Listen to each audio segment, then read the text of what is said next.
Yo, guys. Theo here, Uncommon Sense. Welcome to the 20K subscriber Q&A stream. Honestly, I'm not up for this. I'm too tired, but I will get going. But I have collected some questions, but I want to spend some time saying hi to you guys and just settling into this. You know, I planned my life quite well so that Sundays kind of play out as the day when I'm just most tired. So yeah, I need a little bit of time to get going. But hey, LA Meth Witch OG says, "Oh my God, 20K, a little toast with champagne glasses." Says, "Was here at 20, still fat." Yeah, that's kind of the thing, LA Meth Witch. It's like, I like you. You've been around for a long time, but it's like, what are you even doing? Like, why are honestly, like, doesn't that feel bad to watch someone like me? You've seen me like since 20. You've seen how much has happened here. It's like, you're still fat. How much of a disgrace is that? Honestly, it's like, it's time. Nor genetics. Yo. Zombie dude 231. Good morning from Maryland. You say good morning. Nor genetics, uncommon sense in the house, ready to cook, and a little like drooling emoji. I don't know what you mean by that. D83, congrats, my friend. Well, thank you, man. Motum started September 1st at 78.3 kg, now 75 kg. Thanks for motivating me. No, you're welcome. What have you been doing? So you lost like 3.3 kg in like a little less than 1.5 months. That's good. It's like reasonable speed. Mia E, hello, sir. Hello, Mia. What's up? Maximilian Moose, hello, legend. What's up, Maximilian? Randy Fernandez, any plans on coming to the USA for a bodybuilding expo? Not so much, I think I would have to be invited for something like that. Because if I would be going to a bodybuilding expo, I guess it would be to like stand in some kind of booth and do some kind of collab with other creators or something. I wouldn't have too much to like, I don't know. I don't really care much about bodybuilding competitions. If you're into what I do, you follow it like loosely. But since I'm not into competitive bodybuilding and not on roids, it's just not super interesting. The one thing I'll say about just bodybuilding like that type of bodybuilding is like, maybe once I try competing, but it's like, it doesn't speak to me so much, like more as a one-off thing to try. Honestly, it's the having to get so super mega shredded. And as a natural, if you do that, you're not injecting a bunch of testosterone as you go down to like 4% body or 5% body fat for the naturals, maybe. So your testosterone and a bunch of bodily functions just tank. It's I think the enhanced guys suffer too when they cut down so low, but at least some things, like they can have high testosterone because they'll keep injecting it, for instance. So I wouldn't want to put myself through that on a regular basis. It would interfere a lot with my work and everything. It's like, if you're not doing that for a living somehow, like, you got to be really passionate to take that sacrifice of, especially that like intense dieting phase leading up to the competition, right? Nor genetics. I've gone freaking flies. Like always, every fall, there's always like one or two flies that manages to be in here when it's starting to get cold outside, so they don't want to go out. And then I have like one or two flies living with me for 2 weeks because I won't kill it, or it's even hard to kill it. But yeah. Nor genetics. I've gone carnivore. I've held 88 kg for 3 weeks, eating 4,500 calories of meat and eggs a day. Lifts in the gym are going up exponentially. That would be so much more interesting to me if I knew like everything else about you. Like, how tall are you? What kind of body fat percentage are we speaking here? How strong are you? All of that would make what you just said so much more interesting. Maximilian Moose, how often do you play games? Do you think it's a complete waste of time? That's so funny that you... can you like the stream, guys? We have quite a few people here. I'm going to move on. I have pre-collected questions. It's just like I said, I'm a little tired on a Sunday, so I want to have a like quick back and forth to just get into kind of speaking mode. But games, it's funny that you mentioned that. It's like video games. I wish I could enjoy them just a little bit, because the way I see them, with many of these things that people do too much of, like, playing video games all day, every day, just sitting inside, I think we all can agree it's not a good thing. But if you are, someone that has their shit together, you work, you train, you do everything well, and you play a little bit of video games in your downtime, that's like, yeah, fine. That's what I think is perfect for a thing like that. But honestly, it's like, even after this stream, I'm thinking, I've been playing like the Paper Mario. I go back to old games. It's like, it's a good game, but I get bored so very quickly. Even when I want to take my just little dose of like, a little bit of video games to wind down, it's like, I'm so acutely aware that this is not real. It's just fucking stuff on a screen. I have the I have the main sandbox game all here, and what I'm gonna do in my sandbox game, look at the screen in the game within the game. So yeah, like a little bit with friends, I can get into it a little bit, but honestly, it's like, yeah, it's getting hard for me to even play games, because yeah, I want to do things in real life. It's like I'm too aware that it's not even real. Ask about Stefan Molin. Yeah, I don't, I don't really. What did he go? Whatever happened to Stefan Molin? Yeah, but he was this kind of alt-light type, like philosopher, like kind of an overthinker guy. Like, he was okay. Dietary. And we just got back from walking the dog, 10K steps done for the day. Nice job. D83. Yeah, and he also said that too. Dietary. Svaka Barakat. Congrats for 20K. Been here since the start, and I'm glad to see you grow. Well, thanks, man. I know you've been with me for some while, but I don't remember you more than like from a year back or something. I think maybe I don't know. Yeah. Mia, what's your opinion on killing insects? Do you care, or would you rather bring them outside? I wonder. I will always rather bring any life outside. That was a story I was going to tell at the start of the stream. It's not an insect, but the kind of incredible thing. Let me stop to tell you that right now. Last Saturday, so on Saturday mornings, I train legs. Okay, and so I'm just doing things here first, and I'm looking outside my window, and I see this little thing fly, go into a window across the street, another building, and just fall down. Like, I see it so suddenly that I can't like outright see that it was a bird, but I think it must have been a bird that hit the window and died. And I see something small lying on the ground, so I go down and I find this little bird, and I'm like, I feel like shaken by this. It's such a cute little bird. And I saw it. It's not that I just see that bird. I saw that happen. It was just flying. It just died like that. So I took it inside, and I went to train legs, and then I went to bury it in the forest, because it had an impact on me. I choose to always look at that. Life, if you want it to be meaningful, you gotta be serious about life. Like, that made me think, like, the little bird, it was just flying, and just a short moment of misjudgment, and boom, it was over. And that has an impact on me. It was a reminder for me, and then I wanted to honor this bird by going and burying it. Do you know what happened yesterday? Like, it's Sunday today, right? So it was the next Saturday. I'm standing in the same position by my balcony. Now a bird comes flying into my window. This time it didn't die. It kind of like was shaken. It was sitting just on the wall. I tried to collect it, but yeah, it went away. But yeah, so I stopped to tell you that story. But you see, I try to take life very, very seriously. Like, it's one thing, even if you eat animals, like, I'm grateful for the animals I eat. I want to make sure that I get them from good sources where I know that, the animal were treated fairly, and that. So even little insects, if they don't infringe on me totally, I would try to. When I had my cold plunge bath on the balcony, sometimes when it started to become spring again, sometimes some insects would fall in there. I would help them out, So yeah, that's what I do. Let's see. Daniel, 20K, woohoo! What are your thoughts on? Well, yeah, just see here. Yeah, I see funny stuff in the chat. But I should get to my pre-collected questions, actually.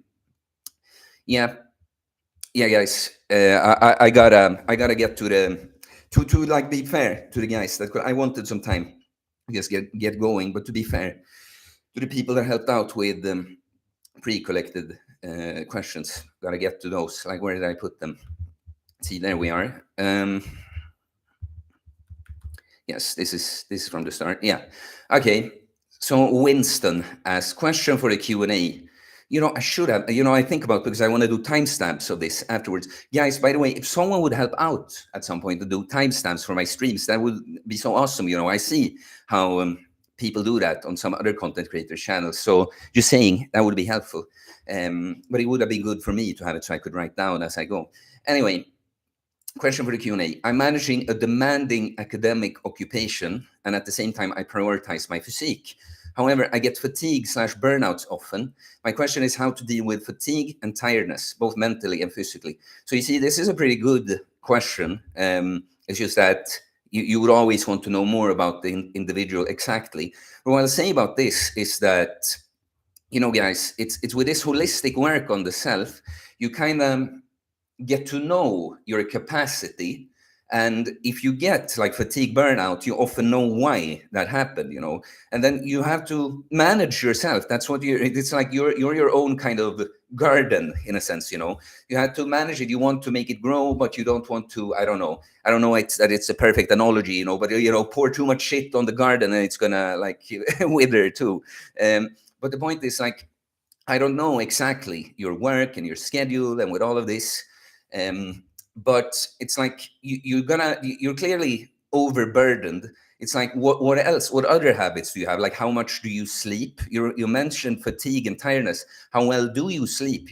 Is there room for improvement there? What other things in your life that are like stressful and draining you somehow? Like, do you have, even stuff, guys, like relationships? Do you have like draining relationships that you should have? You say you're demanding academic occupation. If it is your job and it just stresses you out, fine. But is there something wrong there? You see that when we manage everything, you see what I mean? There's a certain balance we have to do here. So for instance, guys, I tell you this as a, to tie the knot on this question.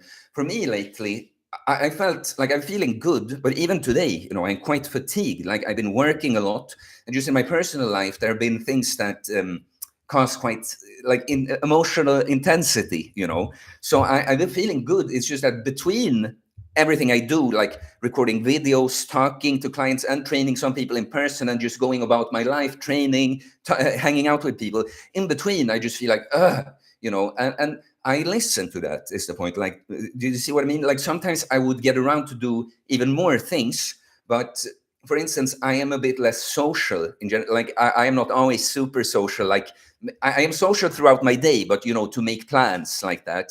But right now I'm saying like no to even more things because I have to preserve my energy for everything. So like, since I don't know Winston's specific situation, it's like, it's difficult to say, but you got to look at everything. You only have so many resources and see, is there any room for, saving energy in any of these places? And sorry, there's so much. I can talk about any question I get like this for so long, But one thing is too, that if I have, for instance, slept poorly on a day, and I know my performance will be worse in my workout, I don't skip the workout altogether. For me, for instance, I've noticed that I'm usually as strong going into the workout. I just gas out way sooner. So I focus at the most important things at the start of the workout, maybe do as many sets as I usually do, and maybe I can perform as I usually do. But then I just know that maybe I'll cut out one exercise, maybe remove one set from an exercise because I just have less to give on that day. So it's always like managing all your resources. I'll say this now, guys. I'll keep on doing my pre-collected questions. You all can talk in the chat if you want to, and I'll be looking at it at some point. But I'll just take breaks for super chats here because I have like, I don't know, even 20 at least questions or something collected. Please like the stream. Maybe send a super chat to show support. Give me a little break from the pre-collected questions. Okay, here. Soren K9 questions. What's your fasting window like? So typically in my fitness diet 101 video, I talk about that. My base structure is a 16-8. That's what I do kind of when I maintain or cut, but I'm not rigid about it at this point. I can be a little loose if life demands it.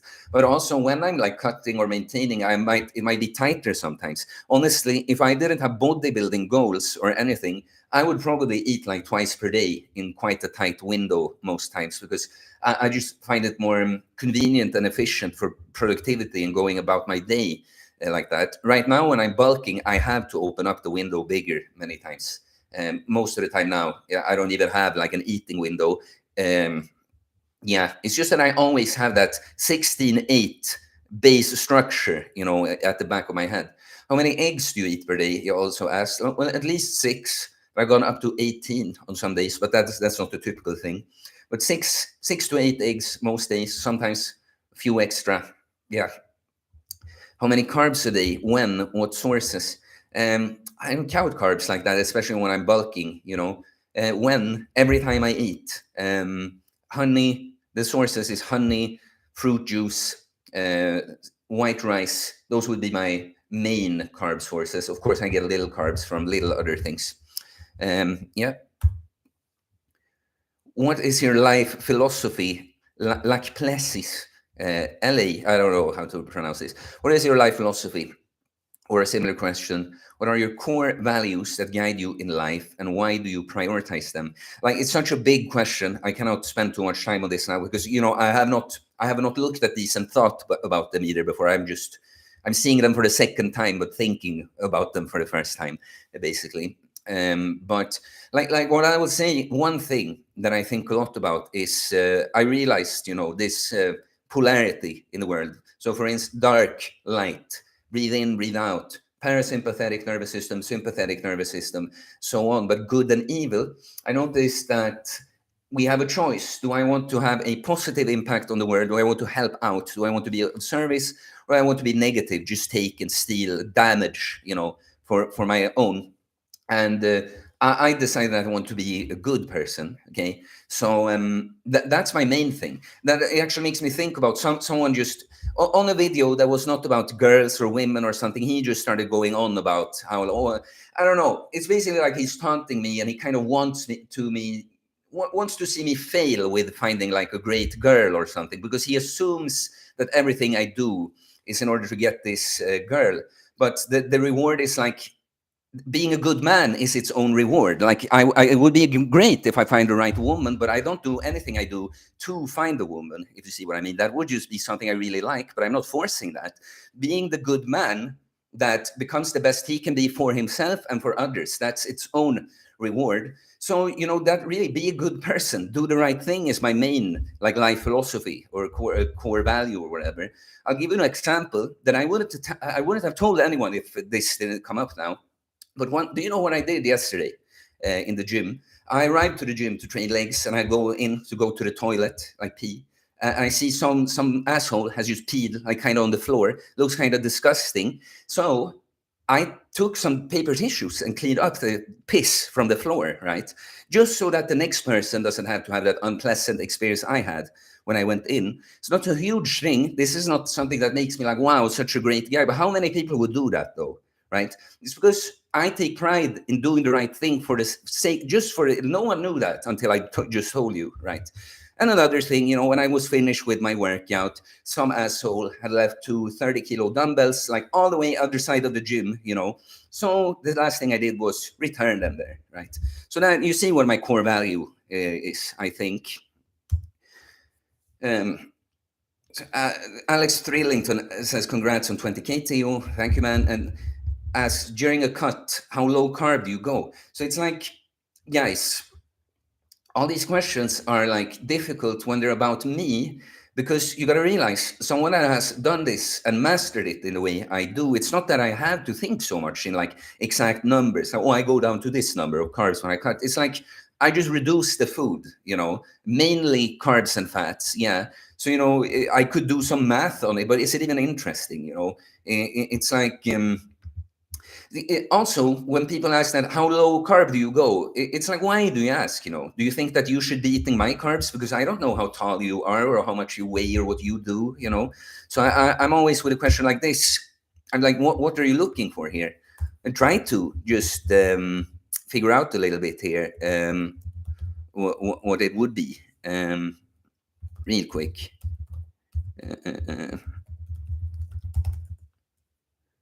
Yeah, it's probably when I cut, I probably go to like 150 to 200 grams of carbs on most days. I would guess, but it depends, and I don't really know. This was a very quick estimate. Hey Theo, Kane, Kane81023 asks, hey Theo, do you have any tools you use to overcome resistance? For me, things like working out and dieting is not hard at all, but sitting down and working or studying for hours at a time is a real pain in the ass. It takes much mental willpower, but having to rely on willpower every time doesn't seem like a good strategy in the long run.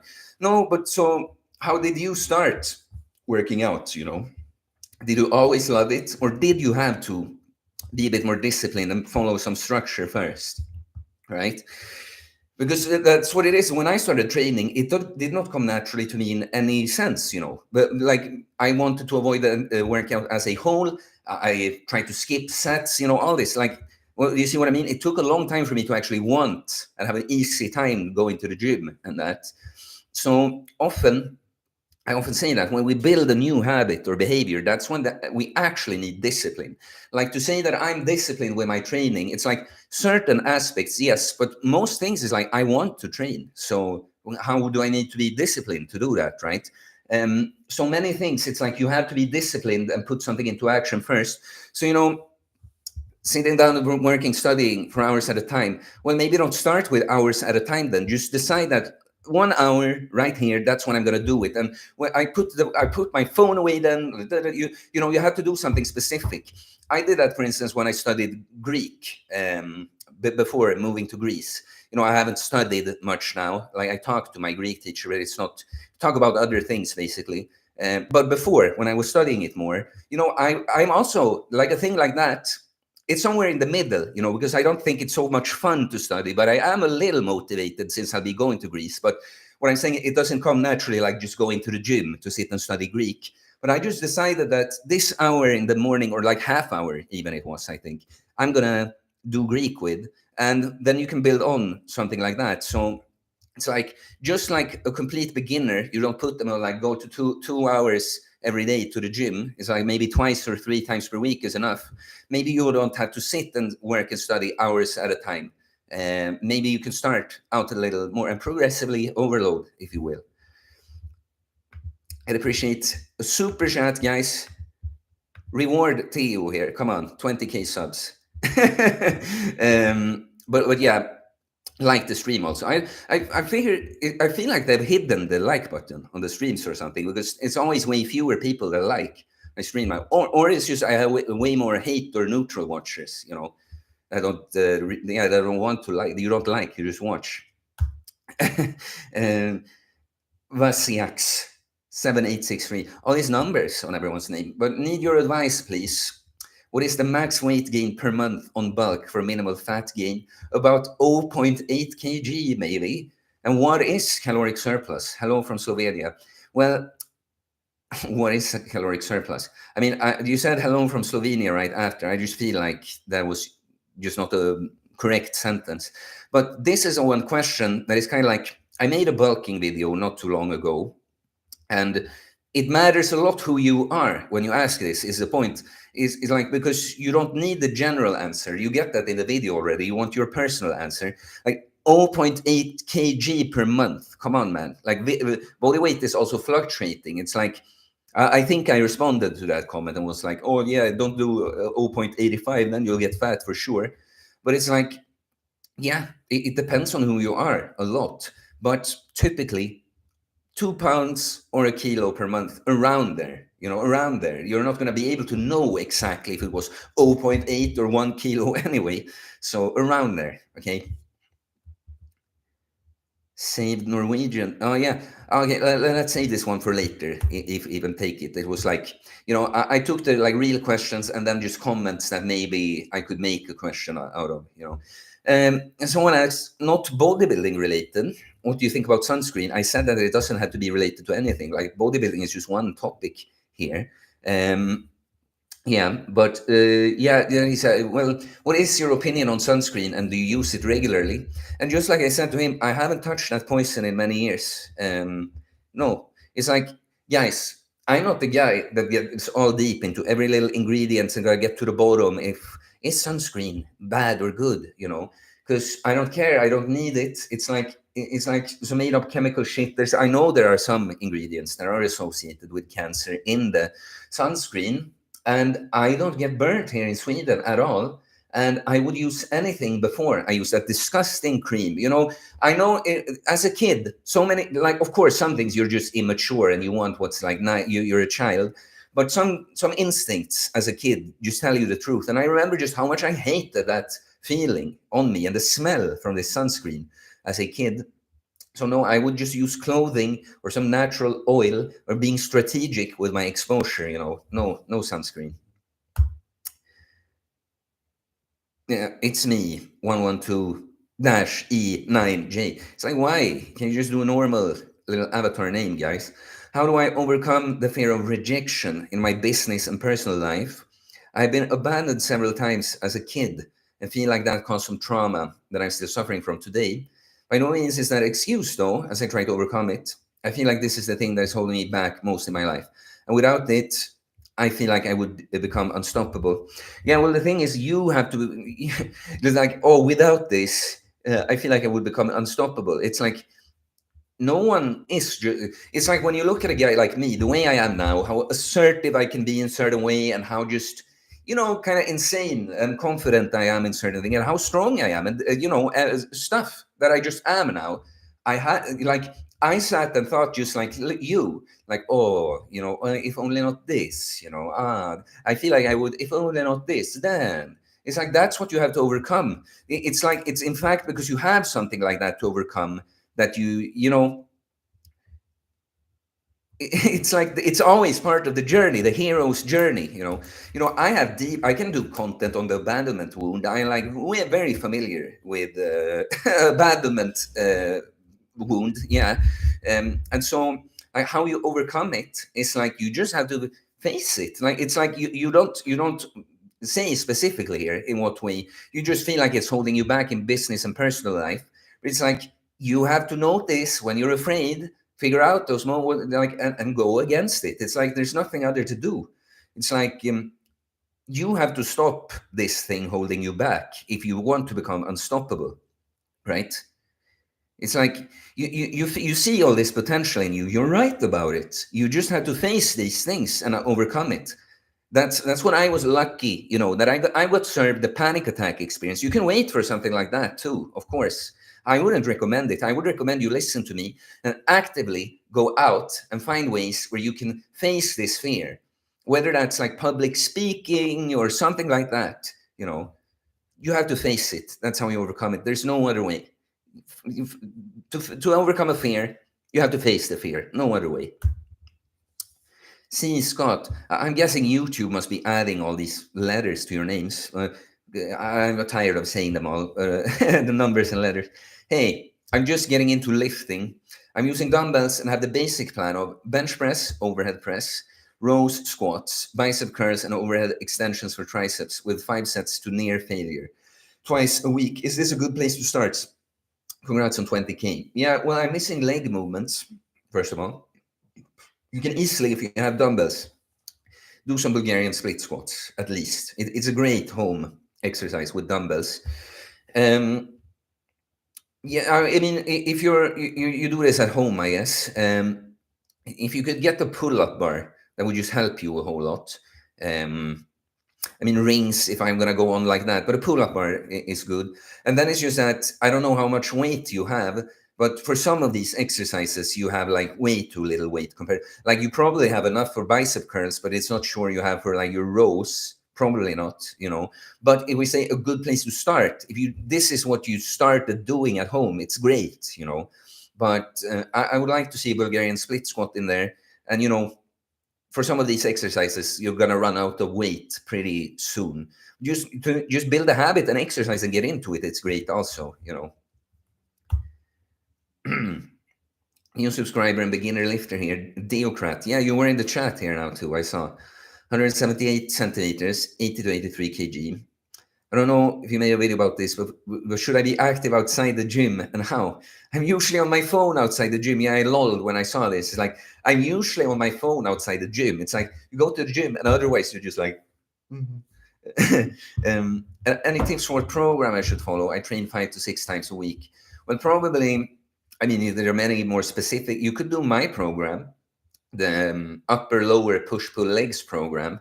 That's the base. I add I don't really truly rest on almost any days typically. But I would recommend my program, the upper lower push pull legs or a push pull legs, just for the program. But that's what you always want to say too. There's so much nuance, like the exercises and that you progressively overload and all that is more important than the actual program. But yeah, push pull legs probably, or mine. But if you should be active outside the gym, I mean, I just know your weight and height. I don't know your body composition. I don't know your health. Of course, you should be active outside the gym. Something like walking is always a good activity for like any human being, basically. But if you're just on your phone, maybe get some other activities in there. Yeah. I'm gonna start dancing. Like I'm just gonna have to. Like I decided I danced this morning. So maybe someone watching saw it on my Instagram story. But I want to learn to actually dance, not just do it for fun like that. So I just gotta find the right place. Like always excuses to put it off until later, but it's not the easiest to just find a place where this looks like the place. I should use my private Facebook that I never do and just ask around there. See, Benjamin, do you prefer to do more sets and fewer exercises, or more exercise and less sets per exercise? More sets and fewer exercise, or more exercise, and why? Generally, like now, because you're asking, I guess you're asking, so it's like kind of the same amount of volume. It's more like, do we, for instance, have like, 6 exercises with 2 sets each, or like 3 exercises with 4 sets each, or something? But generally, quality over quantity always. We like everything almost, but with training, definitely. So typically, I would be like it depends, it depends, but it's like you shouldn't have too many exercises, really. Like I'd rather see someone just pick a few good exercises and do quite a few sets on them, rather than just overdoing, like, I gotta get this exercise and this and this and this one in. It's like just get quality work in on the stuff you do instead. TRT or Belfort, maybe he's here in the chat now, I'm not sure. Congrats on the 20, because he's been on streams before. Congrats on 20K. I've seen the subscribers there double. Yeah, it's awesome. One question I have: what is some advice you would give to someone who is about to cut for the first time? So again, I wish we get some personal details, because it isn't a person that is about to cut. Like there are many people that are about to do that for the first time, but are in different situations, But it's like, know thyself.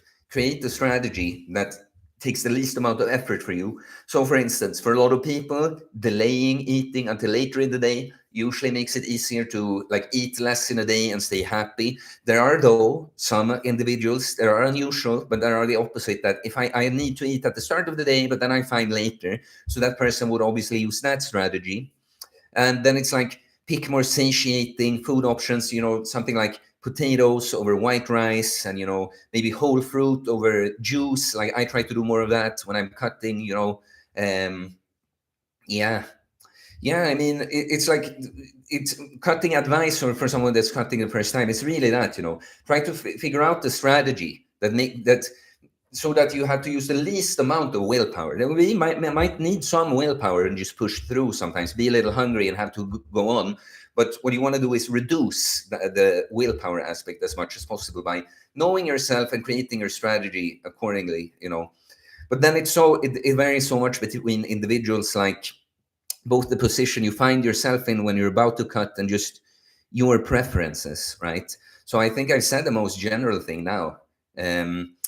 But it's like, expect training performance to maybe go down, but don't be like disheartened because it's temporary, because you're cutting. It doesn't have to, but it's like, know that it's a temporary thing then. And I don't know. We'll call it there. Okay, so that was all from like YouTube comments. Now I have from like Instagram here. Guy here asks, is training to failure always beneficial? And thoughts on raw food, dairy, meat, eggs. Well, training to failure is always beneficial, like on the biggest, we were talking like deadlifts and squats and stuff. Like you can take a set here and there to failure, with a smart approach, but it's like those are typically exercises where it wouldn't be a smart idea to like literally fail every time, because it's as you're fatiguing on, especially like a big moment like that, that something is weakened so that something else get exposed and something breaks. So especially like on these bigger compounds, it's not always the time, and it's like always beneficial. That's also something, guys. I love training to failure. I will always preach it, but I see there are some guys that don't necessarily train to failure. But the point is that I know then that these guys train hard enough, and they know their bodies and process. They know they're training hard enough to make progress. So it's like, I recommend it. It's my style. It's what I typically preach to people. I do exceptions if I work with someone, can just tell that, for instance, sometimes someone that's like, I don't know, too stressed anyway, maybe they need a little different approach. Sometimes, some people some people don't recover well. But so generally, I like training to failure. It's often good. It's like not something to worry about most of the time. But on these big compounds and with certain approaches for more advanced lifters, I would say, yeah. And of course, when we're doing like rehab and prehab, or even just like skill work, like some strength work, we're training more for skill, then we don't need to go to failure, shouldn't even. And then there's this guy who just keeps asking me about fasting, even though he's watching now, I'm sure. And he's self-admittedly anorexic. Still, everything he asks me about is fasting. He sent me a picture of himself. He's like a decimeter taller than me, but weighs like 30 kilos less. And I asked, how often, how often would you recommend someone with my body composition fast? It's like, don't fast for years, bro. Just eat and bulk, And he like admits that it's a problem, but still keeps asking about fasting. When I've told him several times that no fasting, that's the fasting I recommend to you. He made he questioned it, like, can you please make a video about when and how often to do prolonged fasting? It's like, now I feel like not doing it, or I had to mention that if you're a super skinny guy that's anorexic, you should never fast until you have a normal relationship to food and don't look like a skeleton. I say this too. I want to trigger the guy. He said it was good that he got triggered. So you're a pencil neck, bro. Stop fasting. Don't fast for years. Sam Parkinson asks, of course, thoughts on creatine, please. And top 5 supplements as first. So my top 5 supplements is weight training, good nutrition, sleep, sunlight. What do I want to put in there? Like walking, sauna, cold exposure. You see, yeah, going outside in nature, meditation. Yeah. So you see, no powders or anything like pills in there. Like supplements is it's a fragment. It's like, what supplements are. There are certain, like I take a bit of magnesium, for instance, because it's a bit hard to get through diet. I would take some collagen and glycine, because if you eat a decent amount of red meat and that, you want to balance up with those other amino acids, but you could do that through food as well.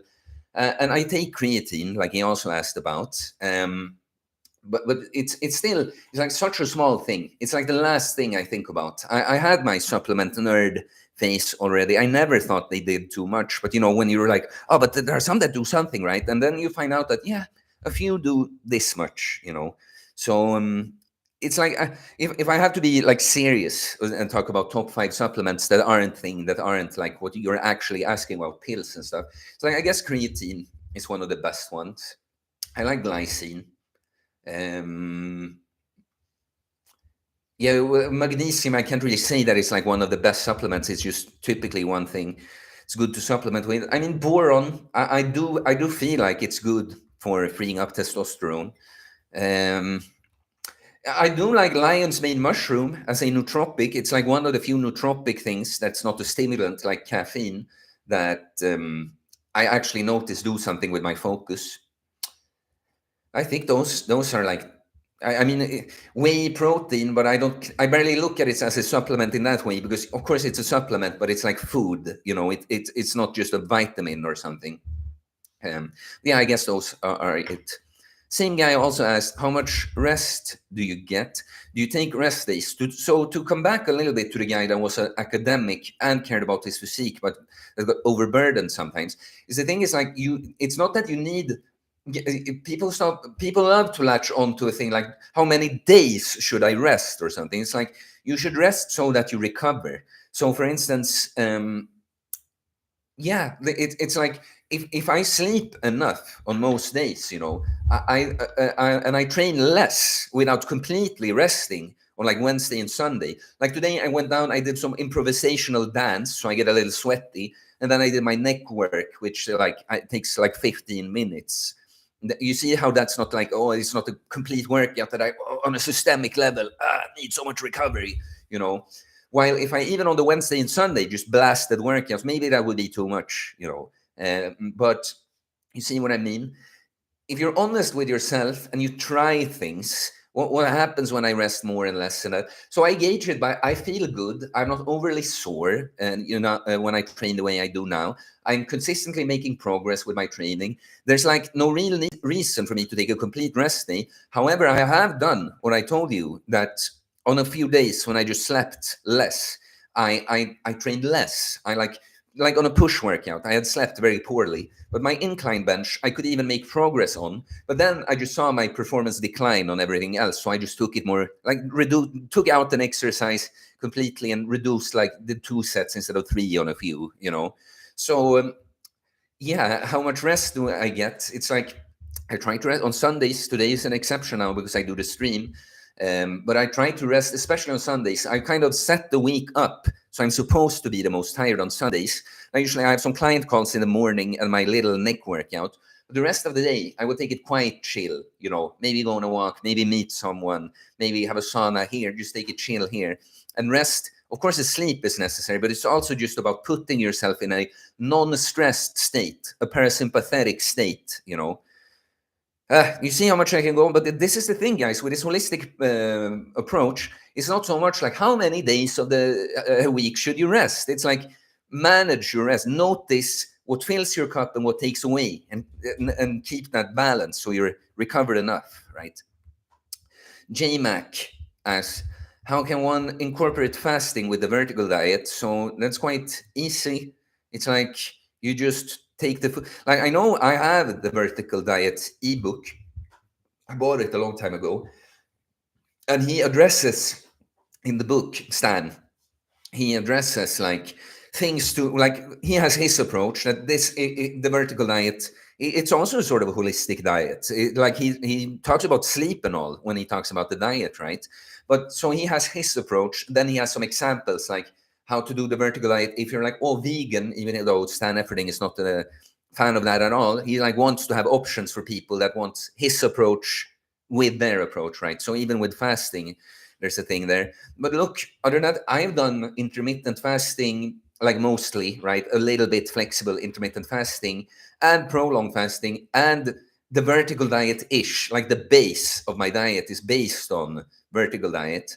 And it's just that when I eat the foods that are recommended in the vertical diet. Like honestly, I don't know what's so complicated about thinking that. It's just like, well, you eat the rice and red meat as the bulk of your calories, but you do it in an eating window. Or I do long fasts and then I don't eat anything, but then when I eat again, I eat mostly vertical diet foods. Not that complicated. And Alex, I think it's the same Alex I already read the question from. Yes, how do I get as strong as you without doing powerlifting? That's an interesting question. Because you're implying that I'm strong, and I don't view myself as super strong on some exercise, at least, or like powerlifting strength wise. Also because I don't use a powerlifting, I don't have a huge arch on my bench press. I do ass to grass high bar squats, not low bar parallel squats, right? So my numbers will be smaller naturally, but even if I did powerlifting I haven't trained for that.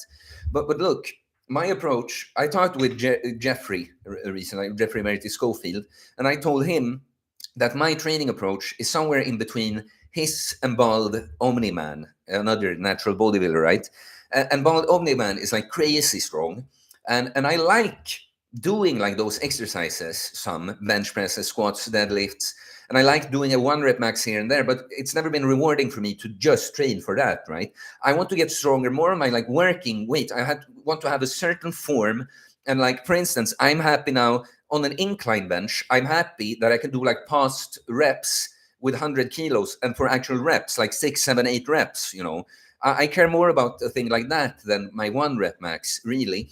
But I trained a bit more geared towards strength than someone like Jeffrey Verity Schofield, if you see. Like, I had these big compounds in and trained in like a low-ish rep rate, like 5 to 8 reps a lot. So I've gotten quite strong, just not necessarily like 1 rep max, super strong like that. So, you know, you want to get as strong as me without doing powerlifting. What I would say is like, train these big compounds, but don't train them like a strength lifter. Like, don't do so many reps of like 1 to 5. Keep it mostly in like 5 to 8 or even above, and you'll get stronger. But you know, as you without doing powerlifting, you said, it's like, yeah, I've considered my training a sort of power building. That, yeah, I care about getting stronger, but not just on 3 lifts for 1 rep max with this, you know, the form that would pass competition standards. It's like, no, with the form that I decided, and more like, last thing I'll say, I care more about like my 10 rep max on squats than my like 1 rep max. And 10 rep max also when I do like a nice, very deep form, for instance, that's more rewarding to me. I hope you got something from that, my man. Oh yeah, and the same guy that shouldn't be fasting, more fasting questions from him. It's like he asks, you know, because these questions they are different if I would just view them as general questions or questions from an anorexic guy, okay? But what do I think about back-to-back 48-hour fast for maintenance? I think it's a horrible idea. It's like an insane cutting routine. Um, yeah, why? You know, no. Like, just stop thinking about fasting, man. You're completely obsessed with it. We've talked about it already. You've admitted to it.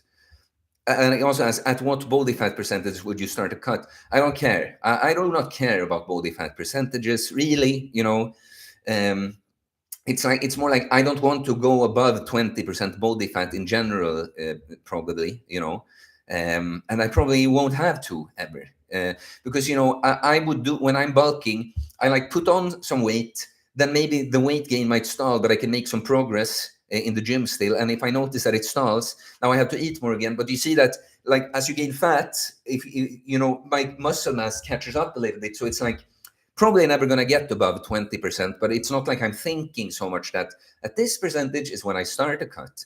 And also the body fat percentages, it's funny how it's like people that are already advanced and can get lean and look like, you know, have veins going and abs and everything. Most of us do not care at all about body fat percentages, like these numbers. It's a thing for people getting into fitness. It's like, oh no, I think I want 8% body fat because then you look like that. Oh no, I think that's too tough. I think I'll be content with 12% body fat. It's like, maybe fucking lose some weight and go to the gym before you think about such specific numbers, you know. So a guy I know well here asks, how can you achieve all your workout goals for $0? So the answer to that, I mean, it depends on what your goals are, but the answer is probably that you can't. If you mean my personal workout goals, the answer is that it's not possible. I mean, okay, do you want me to steal weights or steal equipment or something? But I guess you're trying to pose this question, so it's like a little thought experiment. But you know, finding stuff outside that, you know, I would enjoy the experience of having, if I was just put in the situation that you don't have shit now, you cannot spend any money money on things. That would be like an interesting situation to navigate. But like, for what I want right now, it's like, no, I would need money for that. But yeah, like, if you have access to an outdoor gym, you can get so much done for the upper body. You can, of course, still learn everything that is more like skill training for the lower body, like do pistol squats and stuff. But it would be hard to, like, muscle mass wise, especially on the lower body. Like, if you have $0 to spend, that would be hard. Like, you gotta find some rocks or something. also asks, what is your dream outdoor workout station? I mean, that's a little hard to just describe like that. Like a station. Uh, I mean, because if I were to just fantasize, I could come up with some such rare equipment that's never there, you know. But, you know, as long as I can do pull-ups and dips, you know, go deep range of and it's not too close to the ground, right? I don't want to have to lift my legs to not hit the ground when I do movements. Like if they have, like in this gym, outdoor gym in my neighborhood, they have some rings, but they're put on a stupid height. If they could have like adjustable rings somehow, that you could at least adjust the height somehow, that would be really good. But it's like those are the most important things. If there's a good setup so you can hang upside down and do inverted rows, that would be good, you know. Yeah, but honestly, the main important thing is, can you do dips and pull-ups? That's the most important thing always. And then, of course, you know, I'll say this as the last thing. I've seen my friend who lives further down south in Sweden. There's these outdoor gyms where there's like a weight on it and there's like a lever, you know, and you can like push the, you know, decide where, so you can actually use some real weight on the outdoor machines. Because, you know, most outdoor machines that are like out of wood, they're like way too light for most things, but this actually looks decent. So that would be my dream outdoor workout station with actual machines with that you can adjust weight like that. Vincent asked, who or what got you first into lifting? Well, the panic attack thing. It's like you forget, but I feel like because I've been talking about that experience that got me into the whole uncommon sense thing for so many years now, you know. But yeah, I was hitting rock bottom in life after being like my polar opposite, this skinny fat loser hedonist nihilist kind of guy. Didn't work out, just eat junk food and party, drank a whole bunch of beer, yeah, you know, boost his brains out and a bunch of other shit till I hit rock bottom, panic attacks, had me on the brink of suicide. Went through that period of facing that, and afterwards I was like, okay, I never want that to happen again. When I actually was given a second chance at life, so I started training a little and eating better. I noticed a change so quickly. I was like, this is the way to go, and that's what I've been doing now for over 6 years. Yeah. Someone says, I can't change my environment right now. I gotta say, guys, by the way, if someone sent the super chat, I've missed it because I didn't. I had like a full screen on this. Probably no one did though. I would be very happy. It would be very nice if someone would want to support me and the channel. Um, can't change my environment right now. How else can I work towards my childhood trauma habits? It's kind of like I don't know your situation, of course. So because a thing like that, trauma and habits, it's like it's kind of specific. Like, what's your trauma? What habits do you have? You know, but you are asking me. But there's something kind of like I just get a sense. You know, I can't change my environment right now. How else can I work? It's like, of course, sometimes if you're in a terrible situation, that will be a huge part to actually just change the environment. But I don't know. I might not be correct, but there's something about this that just makes me feel like like I don't know. You're asking, but will you even do anything I say? You know, it's just my feeling. But you know, worked childhood trauma habits. It's like I don't know your situation. What can you do? What is not inhibited by your current situation? Can you, for instance, go to the gym and train? Can you improve your diet? Can you, or like, is your situation so effed up that you can't control these things? Can you control your like sleep? What things can you control despite your environment? Focus on those things first, and even little things. If you are sometimes like this is not even about, but you know, sometimes if I take myself, like last year, when I like around this time of the year last year, I did not feel very good. Okay, but I couldn't change everything I wanted to at once. So you focus on the little things that you can do. Okay, yeah. Alex again, that I think has asked more other things. Thoughts on cold plunges regarding physiological benefits slash negatives. So the thing is, I think about this often, guys. This is what I want you to understand on this channel, like both about me, but how I want you to go about things is that this with physiological benefits and negatives, and often when you hear people discuss a thing like cold plunges, like, well, the science says this, and it's not ideal for hypertrophy because you want that acute inflammation right after you train, and you don't want to be removing that with a cold exposure, so it's actually bad for hypertrophy. It's like, I don't really care what all these studies like. Look, when I got into everything I do, I have looked into like I have done a little bit of looking at actual studies myself, but otherwise just followed content, right? And taking in information. But on certain things like cold plunges, it's not like I've gotten balls deep into like all the physiological benefits on the paper. So I can just tell you my experience, because it's something I have done a lot, but I can tell from my experience doing the things enough and observing myself, I can tell what I like from the thing, right? So, I'm not saying that Alex suggested anything different, but I just take the opportunity to say that on a thing like this, that when I give my take, it's based on like everything I know about the body from my experience being someone that works holistically with the body and has a lot of experience with the cold plunges, right? So for me, one thing is just, especially doing outside in nature, it's like a fresh adventure. We people, we like to be comfortable and stuff, but honestly, we're not made to be so very comfortable that we forget sometimes that some of these things that in part are intense and uncomfortable, there's like a cool, nice aspect to it too. There's something really fresh feeling about going into cold water out in nature, breathing in fresh air. Like a lot of it's actually a nice experience. But the two things that I take from it mainly is stress resilience. I feel like cold exposure is one of the tools that has helped me just stay in control under acute stress, because cold, intense like that is an acute stressor. And then just being able to control yourself and not go with all the urges to, go like that.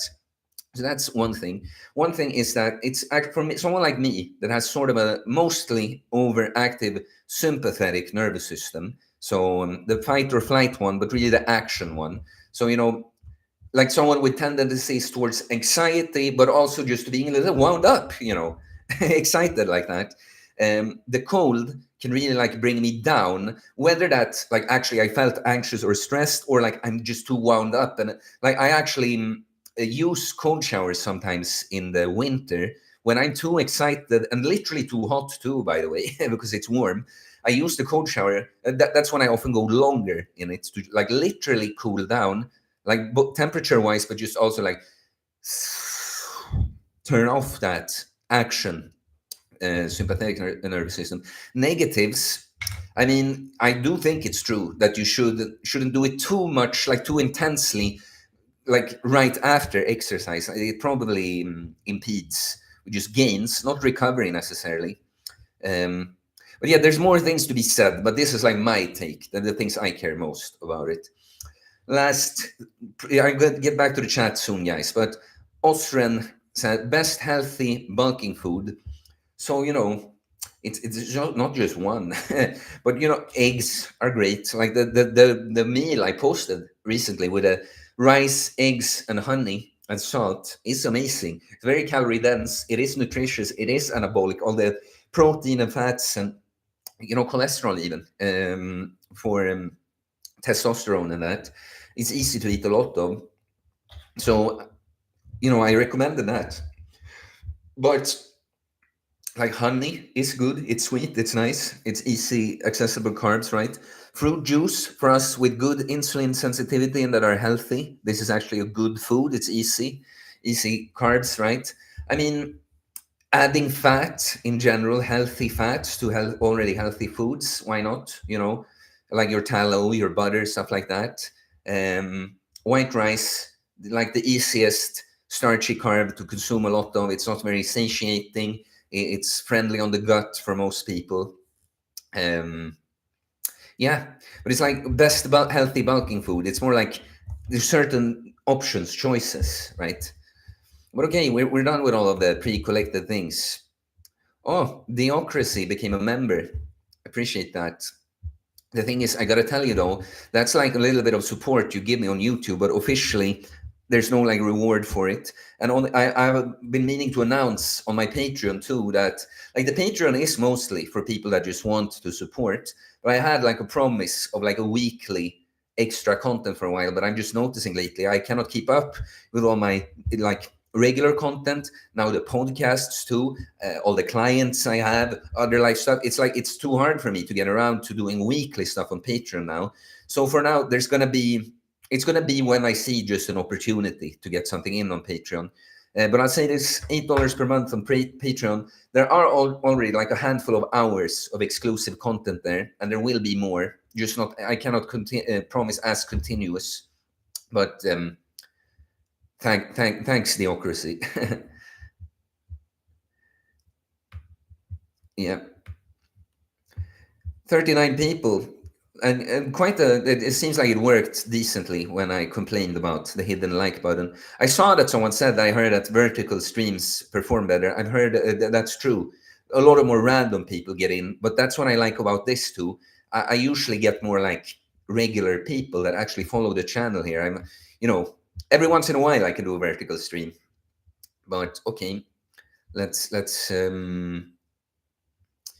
start going through some more in the chat here.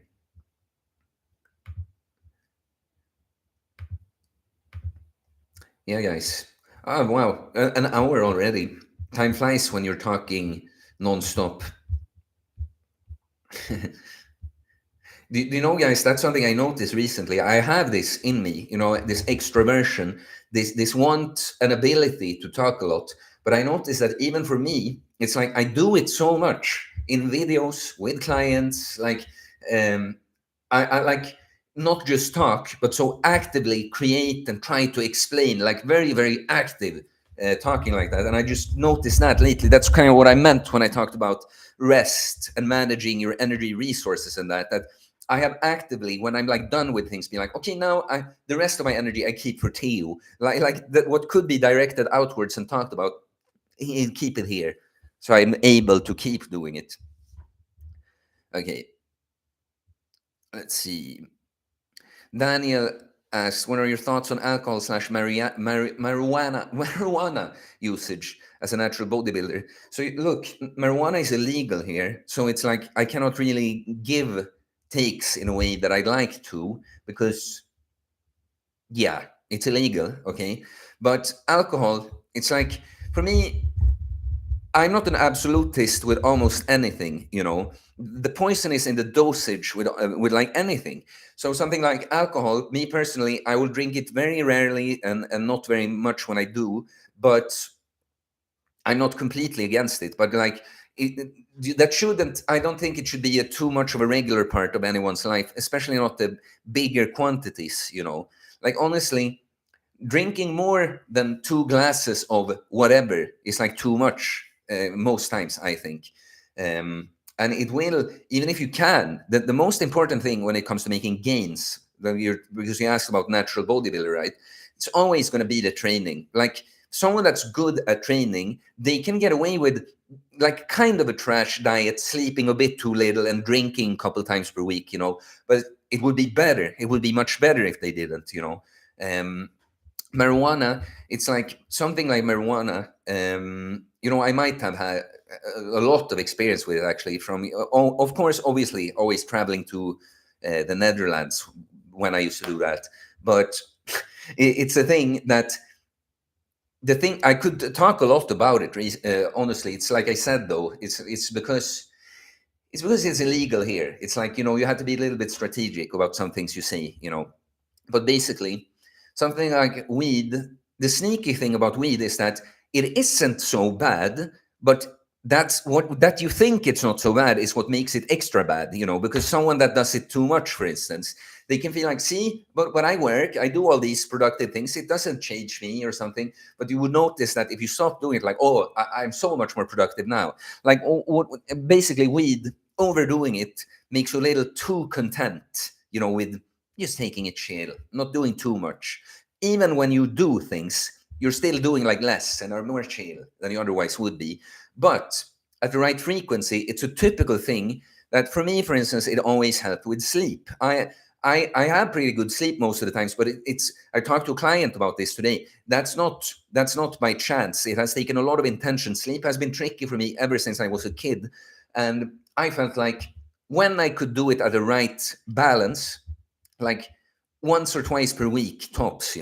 It could be something that could actually make me catch up on sleep in a good way, because if you do it chronically, it just ruins the sleep. Okay, it would destroy the sleep quality, then it removes your REM sleep.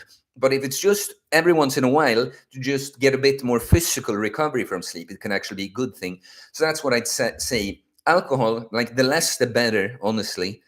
Something like weed, even more so. I think that if you do a little bit of it, it could actually be of some benefit. Like alcohol, it's for other things. It's like certain social gatherings, but again, people just do it too much often.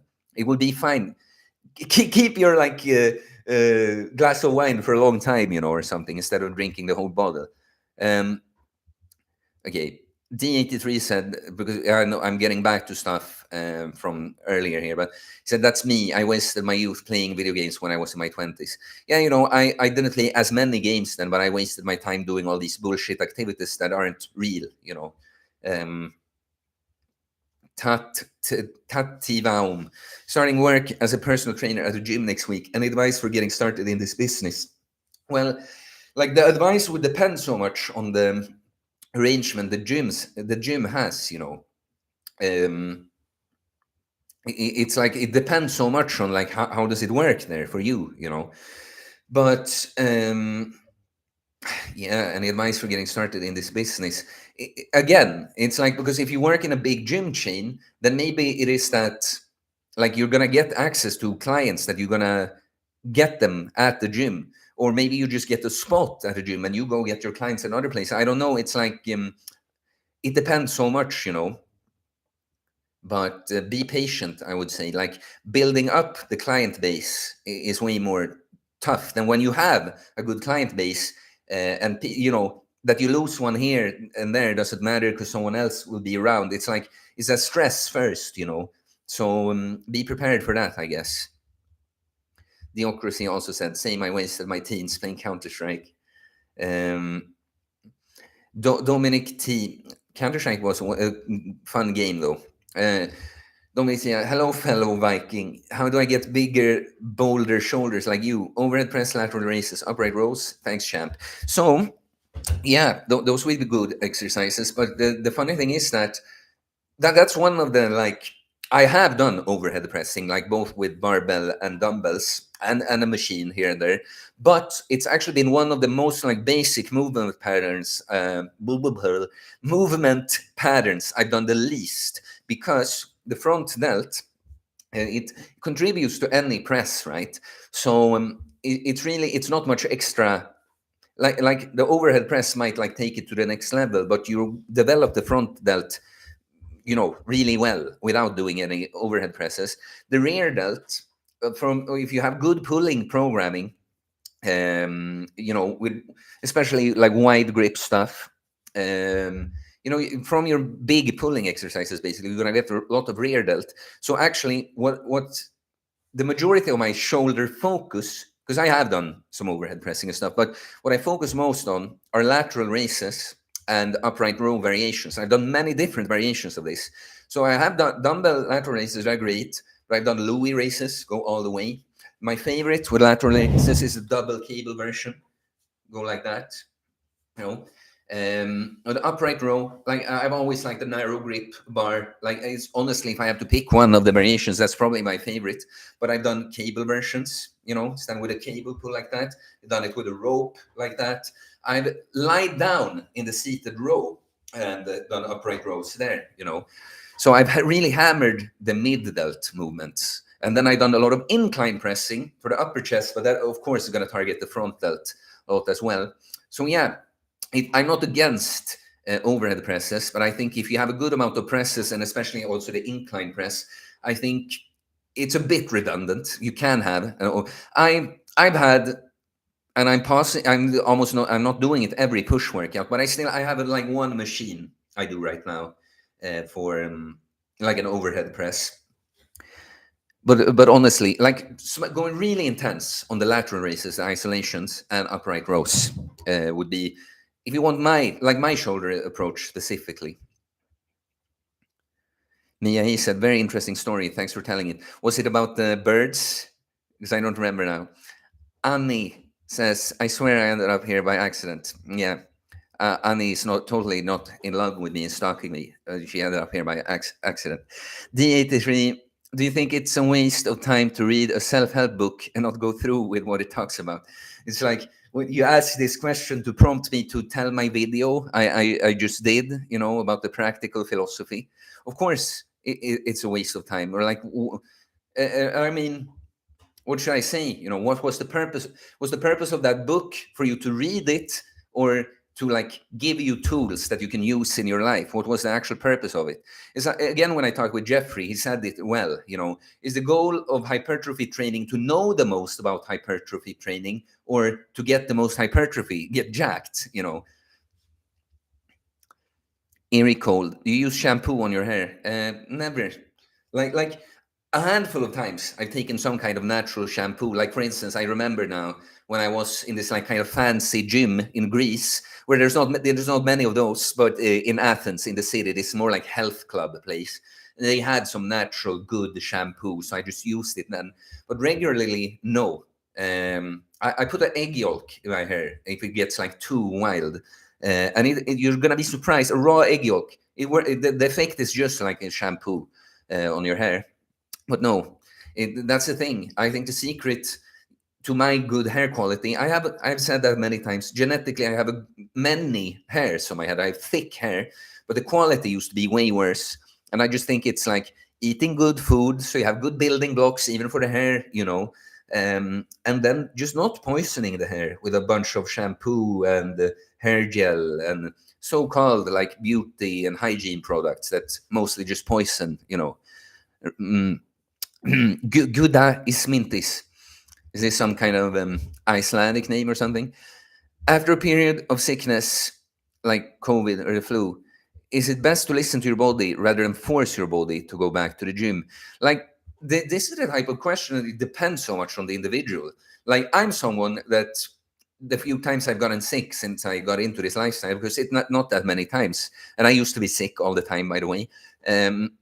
But I'm someone that's gone too soon to the gym because I push too hard. It's more my problem these days. Like, it's not that I don't take it easy enough, right? Don't it? Yeah, or what I say. I mean, that I don't take it easy enough is rather a problem that over me pushing too hard. So I've done that sometimes. But some people, they find that I notice that some people, when they are wondering if they should go to the gym or not, when they're a little bit sick, they should. So it depends. It's like you have to be honest with yourself always. Like a thing like that, yeah, you shouldn't force your body to go back before you're ready. I know from experience. I've gone to the gym and I noticed that this is such a waste anyway. I cannot perform. you know so you shouldn't if you're too sick. But the true answer to this is like, you have the honest answer for yourself. Only you. Here the jigs. How to build muscle fast. How many times should I eat in a day? Try again, man. Annie, just subscribe to my channel. Great channel, sir. Well, thank you. Thank you so much. Hello and welcome. Pat Gaming's APA style. When is the next episode of Human Beings coming out? Really enjoyed it with GVS. Well, thanks, man. Well, so because I want the podcast to be like a continuous thing, but I don't want like the stress of like a frequency. So I want the stress of feeling like I don't want it to go too long between episodes, but just that it's not once per week, for instance. So this week I was supposed to record an episode with someone. We had a misunderstanding, and I probably would have posted that in the weekend then. So now we planned it for the upcoming week, and so that will probably be the one I post for the weekend that week. I will also record with someone else the same week, and I'm talking to some more interesting people. So I'm thinking probably a good average for the podcast is like every other weeks. And I'm thinking most episodes are not gonna. I knew when I went into it with Jeffrey that we were gonna go for like a long time. I was thinking like 3 hours probably gonna not feel like enough. That's exactly what happened. But I think with most guests, 1 to 2 hours probably most appropriate. But on average, every other day, every other week. I mean, Billy Harrington on a motorcycle. How long have you been lifting? A little over 6 years now. John den Kloke. How do you keep your hormones strong during winter? I mean, you have a Swedish name, so I'm guessing you're like ethnically Swedish as me too. Like, look, we suffer a bit from the winter, darkness and that, but also obviously, like our ancestors have adapted some to it. So just because it gets a bit more difficult doesn't mean that you're just going to completely crash. You keep your diet good, of course, and sleep and everything you typically do. And then the one thing, like in the winter, even if the sun doesn't have as strong of an effect and isn't even available as much, try to get some sun. Is gonna do a lot. This is not something I know in detail, okay, but to my understanding, even if you supplement with vitamin D, it has a better effect if you also get, like, something gets activated when you also get some sun, even though there's barely any UV in it. So, like the extra things apart from just staying on point with your diet and sleep and health habits in general, that would be my thing. Like, take the vitamin D. I do that in the winter, and try to get some sunlight still.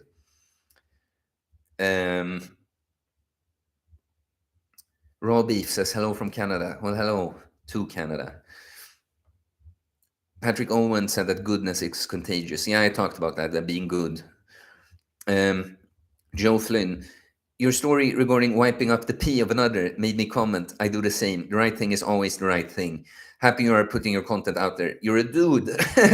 Well, appreciate it, Joe. And yeah, that's the thing. That's what you want people to understand. That's one of the messages here, guys, that I can feel proud of saying it. I can like what kind of person that makes me and what it should make me like come off as or something, but that's not why I do it.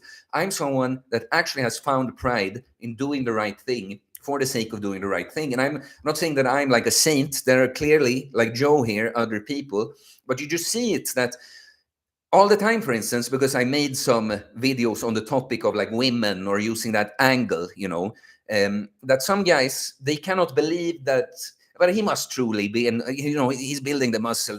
It must be to get a girl. It must be for this external outcome. It's like, and in this case, it's the right thing to do because it's what I want to do. It's what I feel like doing. It's not the right thing as just in, you know, morally picking up after someone else or someone. But it's like you can actually want to do things not because you think you'll get something in return, not just out of complete ego wants like that. You can just think that's the right thing to do. It's like living with integrity, guys.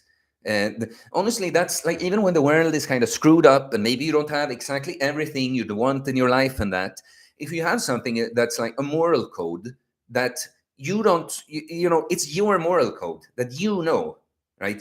Because and that's the most important thing to you above all, that makes life meaningful, and all of that.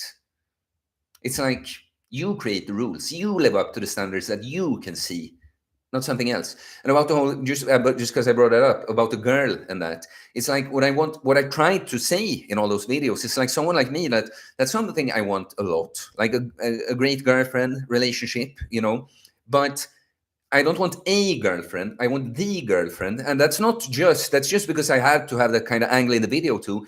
It's not just about like she has to meet all these very high standards like this. It's like, yeah, there are some things I wouldn't put up with because I'm like on a good level myself. But it's like, what I mean mainly is that I want to get into a relationship with someone where I really feel like, yes, this is someone I really want to be with, not just like, oh, I'll try to build myself up, get like rich, get jacked, so that I like kind of trade myself for a girlfriend. It's like, that's not what I'm looking for, So you see, you can want things, but also like, just if they happen in a certain way, if you see what I mean. It's like not by any means. Yeah. Okay, let's move on. Invasion Enjoyer, congratulations, brother. Thank you, Patrick Owen. You've inspired me to go ride my bike right now. Thank you, and thank you very much. I was born in Crete, by the way. Nice. Can I look at you? A kind of long hair, right? Born in Crete. That's cool. Crete. It was the first place outside of Sweden I ever went when I was 5. I, of course, lived in Greece for almost a year, and I went to Crete again then. Yeah, Crete is a great place. Very cold. Oh yeah, okay. Winston Smith, greetings, Winston. Raw beef.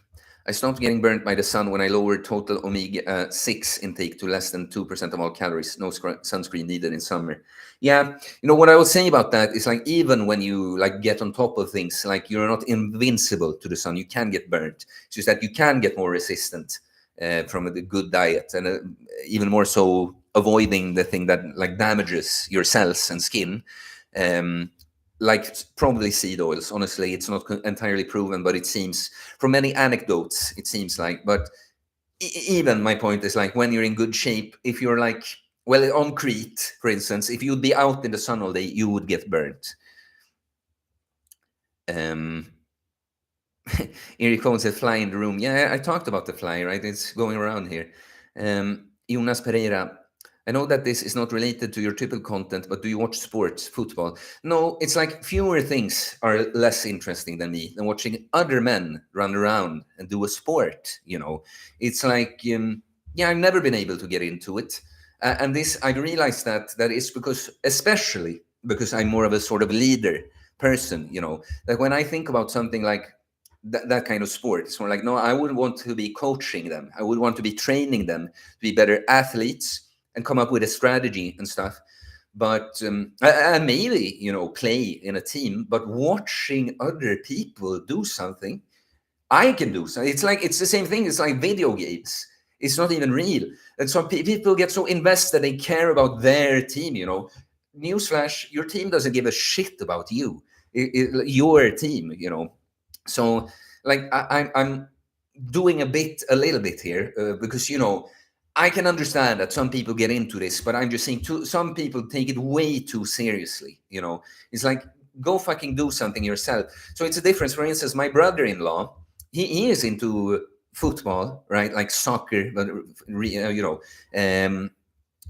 actual football, and yeah, he will watch it and root for his team and that. But he's always played himself, and he's still playing. And they have like, actually like a Division 3 team, and they have it like as a big hobby. The guys, it's like more than just a sports team. They do activities. There's like a group like that. That I understand. Then that you're also interested in watching, but just watching, following sports, it's like, it's kind of cucked, honestly. That's what I say.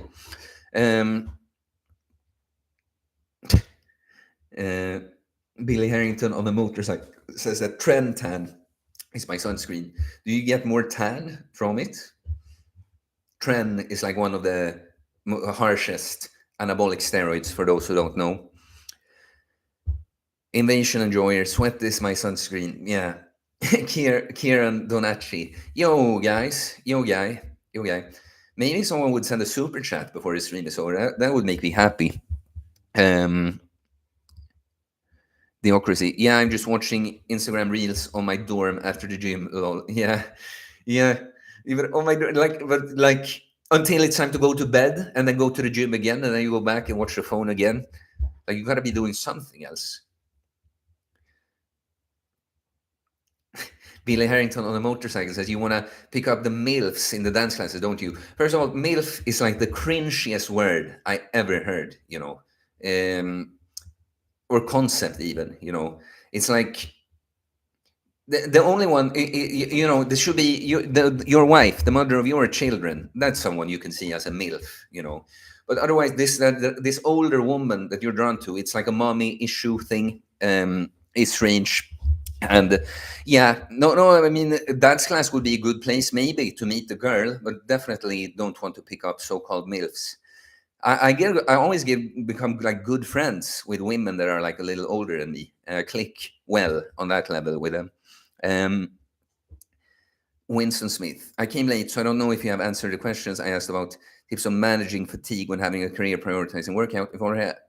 Yeah, I did answer that, Winston. Yeah, it was the first one, like Theocracy said. Mike Hunt, how often do you switch up your programs, exercises? So I've been following the same training program for like almost 2.5 years now.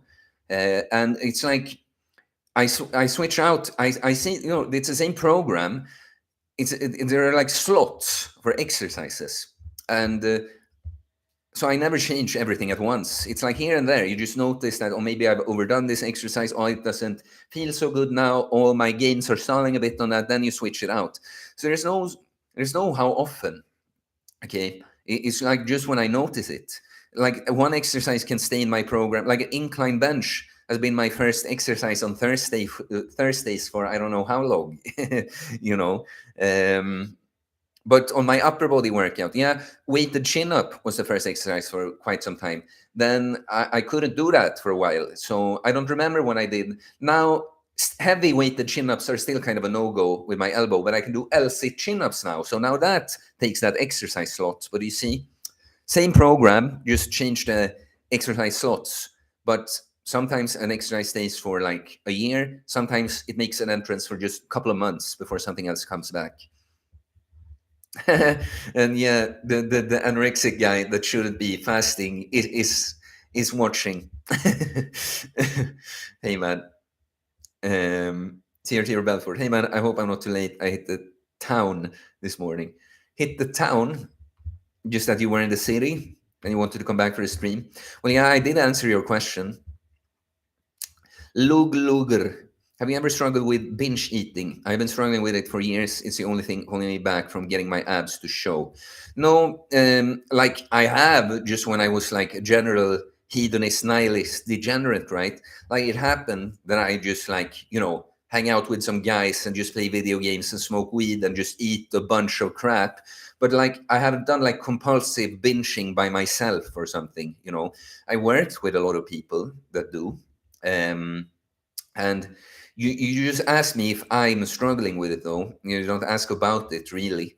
But it's like with anything like that, you have to try to figure out the why. Do you know? It's a new question I started asking myself, and for others to ask themselves, because some people they do something like binge, and they can be like, but I don't crave things all the time. I can stay up, but then suddenly I get this need to be like I don't even know why I did that, because I know it wasn't because I was actually hungry or something, right?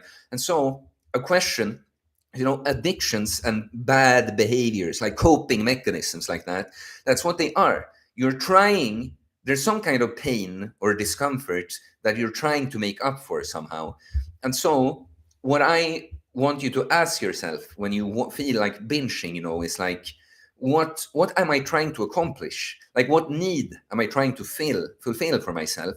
And if you can get to the bottom of what it is, why you do that, it's easier. It's always easier to like push through with willpower when you understand what's going on. But now maybe you can take steps to not end up in this situation, when you're triggered to do this to begin with. And also maybe you can find other outlets that are better. So yeah. That's a little. I just saw the next one. Pink Supremacy asks, "How do I take a shit, Theo? Squatting or standing on my head? Standing on my head?" And I said, "Kind of feel some of the questions are on that level." you mean like it's basically that one alternative is reasonable and one is super stupid?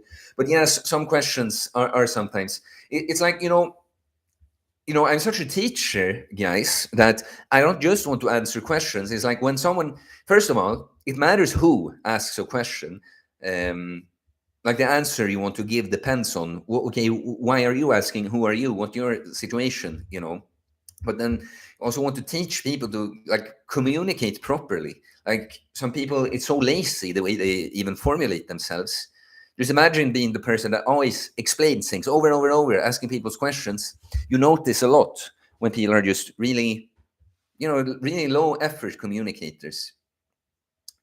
Alex Freelington, yo Theo, yo Alex. I hope you were here when I answered your questions. There were a few of them. Pete Patrick's semi-pencil neck here. I like how I look naked. I work out 3 to 4 times a week. Is it enough to progressive overload and go to failure only once a week to progress in strength while still looking good? It's a strange question. Enough to like what do you mean? Go progressive overload and go to failure once a week. Are you progressing as a whole? That then it's good enough. And it's like, what are you looking for? You like how you look naked. I'm trying to understand. While still looking good. I don't understand. It's like you want to make gains, but it's like you're implying that you wouldn't look good if you make too much gains, or like I don't understand. But it's like you can make progress at different speeds, if that's, like I progressively overload in some way almost every workout, but you just have to do it consistently, make some kind of progress, that the curve is going up. That's all that's necessary in order to make some gains. Then the question is, could you make them faster if you pushed harder more often? Diocracy. I take ashwagandha, but I don't know if it has any effects on me. Yeah, I have taken it, but didn't never noticed much when I took it. Some people say it kind of turns off emotions a little bit for some people. It's interesting. Shiva Shakti. You need to go to failure every time you train for effective muscle growth. Yeah, well, that's a great like blanket, not nuanced at all statement. It's like I promote training for failure. I always recommend that in general, but there is nuance to that. Peter Renfors. Griffonia seed extract changed my life. Okay, how? Like that, it made me think of people that just drop by. But I was saved by Jesus. So okay, and like, can you tell us about this amazing seed?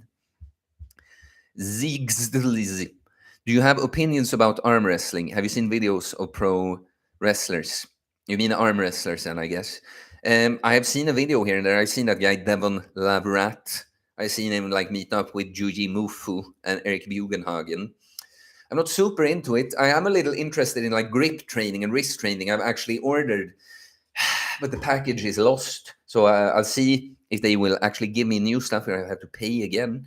But I actually bought some like a pronator. So you can, of course, if I just do I have anything at hand to even just illustrate it? Yeah, like anything, just so I can show it. Pretend that this is a strap now. Let's do this. Let's pretend that this is a strap and I've attached a weight to it. I can train wrist rotation like that. But this is like actually a serious thing with like a chain that you attach weight to. And so you'll be able to, it's a bit more like a machine. You'll be able to use some more weight is the point. But so I'm not super into arm wrestling.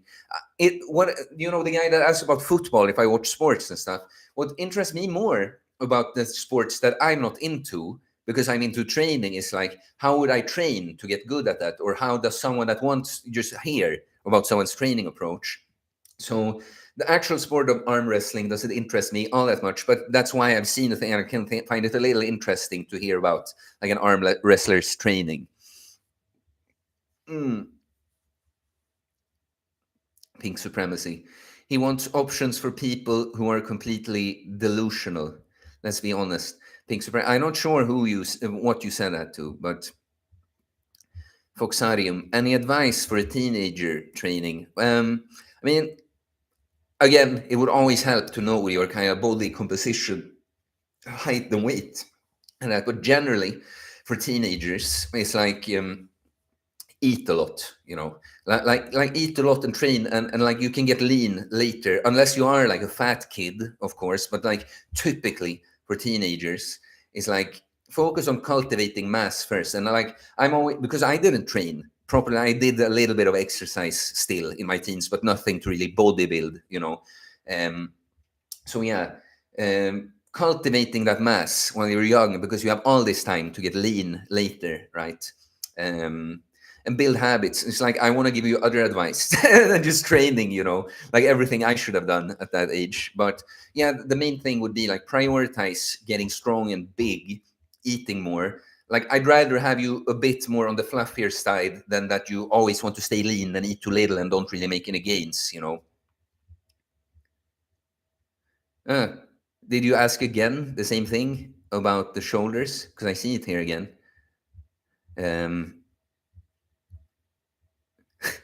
Is it pink supremacy? Are you like it's like pink supremacy? Are you a little bit in a mood now and you feel like everyone is asking like stupid questions?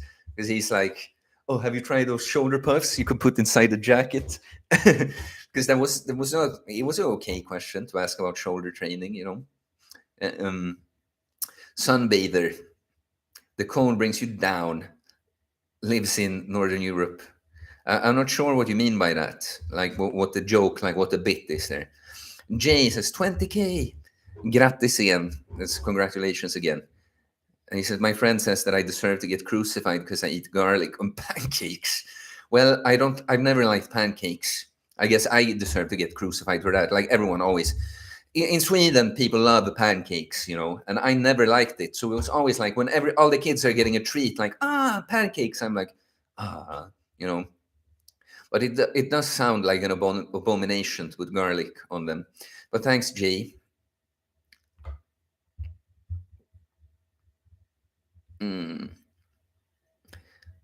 Can we get a super chat before we've gotten Theocracy became a member here?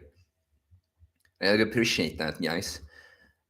Vin, alcohol is okay for special occasions, but avoid for everyday life, in my opinion. Yeah, that's kind of my point.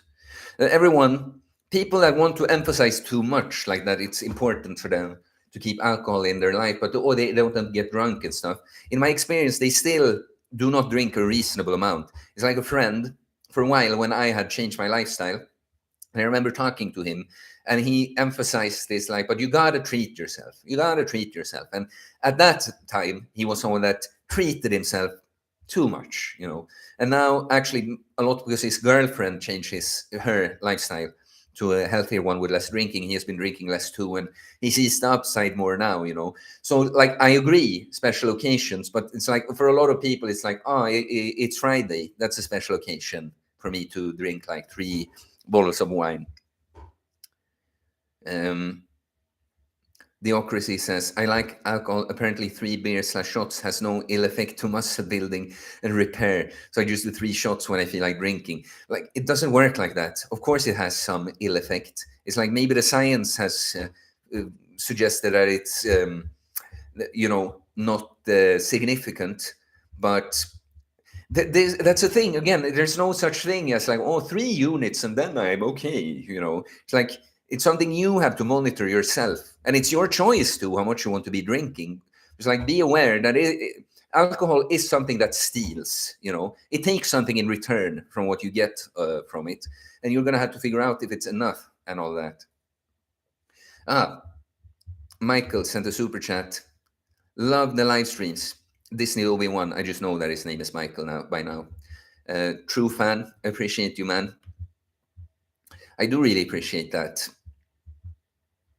You know, I don't want to play a martyr here or something, but I got to tell you, with these streams now, when I'm up and running, it's like I'm enjoying it. But it's one of those things. I'm in energy preservation mode lately. Like, so often before a stream, I just feel like it would be so nice to just like chill, you know, because it's not that I don't have energy, but I had to actively bring it out, you know.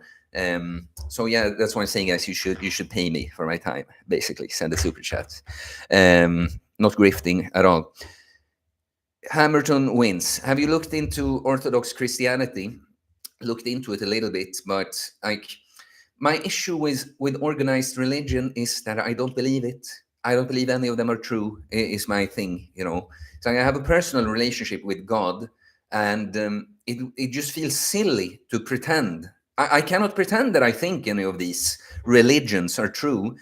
The issue is just that the community aspect is so hard to get around this general spirituality. And of course, I hate, you know, I mean, if I say I'm spiritual, I have the same description of like my faith as some fucking trash girl in LA, you know.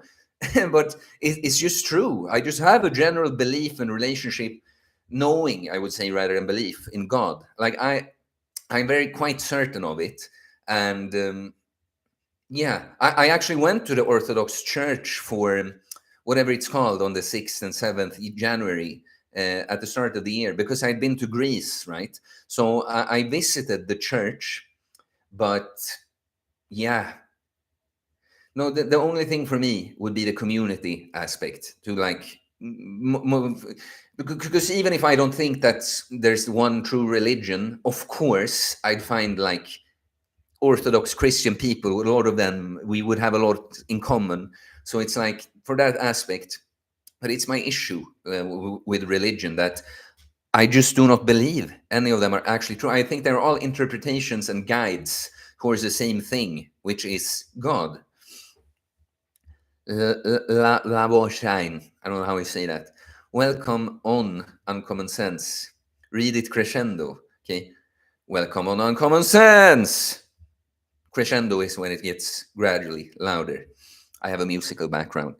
And the same guy asked, "Are you into studying Bitcoin?" No, that's one of that's like I'm way behind. I know so little about like cryptocurrency, because it's one of those things, that when I started having any thoughts about it, it felt like it's too late. The hype is gone. But of course, people are still doing it. But I find it so boring and uninteresting, and I've just never gotten into it much. So no.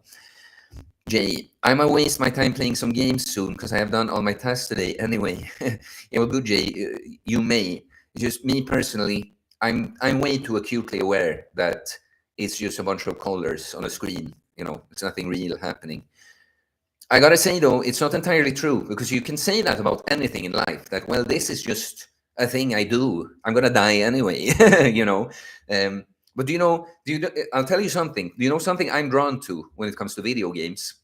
Speedrunners. That's at times that can be a little bit of a guilty pleasure of mine, to watch speedrunners, like super optimize, especially games I played as a kid. Something very satisfying about that to me. And I think I don't just view those guys as just complete nerds. It's like, I get it. I'm someone that's optimizing and trying to improve on the same thing myself all the time too. And they just do it in that setting. I would find it really cool to see a speedrunner that sat there all jacked.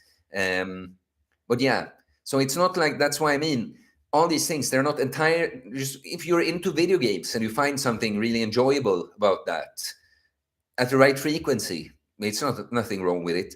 But for me personally, it's just so hard for me to get into these days. And it's quite incredible to feel like, because as a kid, I was a complete addict. I was one of the kids, like some kids will have enough after an hour or two. Not me. I would play as long as I got to, Alex Rillington. Did you master the muscle up, Theo? I tried them for the first time today. The transition at the top is going to be the hardest part. I'm going to practice every week now. Yeah, I cannot say that I mastered it, but I hit it. I could do a couple in a row, but it was difficult. And also I didn't get to train it as much as I wanted to this summer, because I had a little bit of wrist and elbow stuff. It's much better now, but I had to work around little things like that. And that's the thing with the muscle up. It's a great exercise, but it's quite fatiguing. Like if your shoulder or elbow, for instance, or wrist, all the three, if you have some pain there, it might not be the best exercise to do.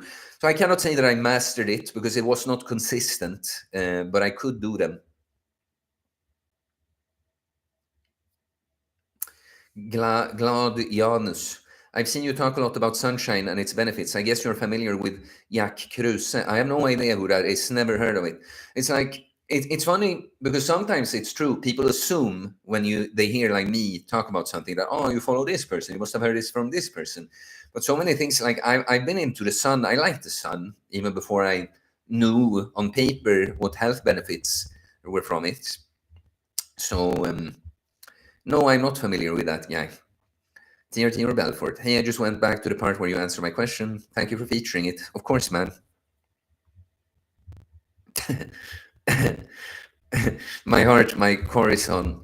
Ask in Swedish, and please, Swedes, ask in English so that I don't have to translate it for everyone else. It's kind of selfish of you. Like I always say, if you message me directly, of course, but on the stream, when you're asking something, you're asking for other people too. And I just see something else I want to answer, but this one says, "What do you think?" What do you think? Let's do the super chat first, because it just came. Invasion Enjoyer.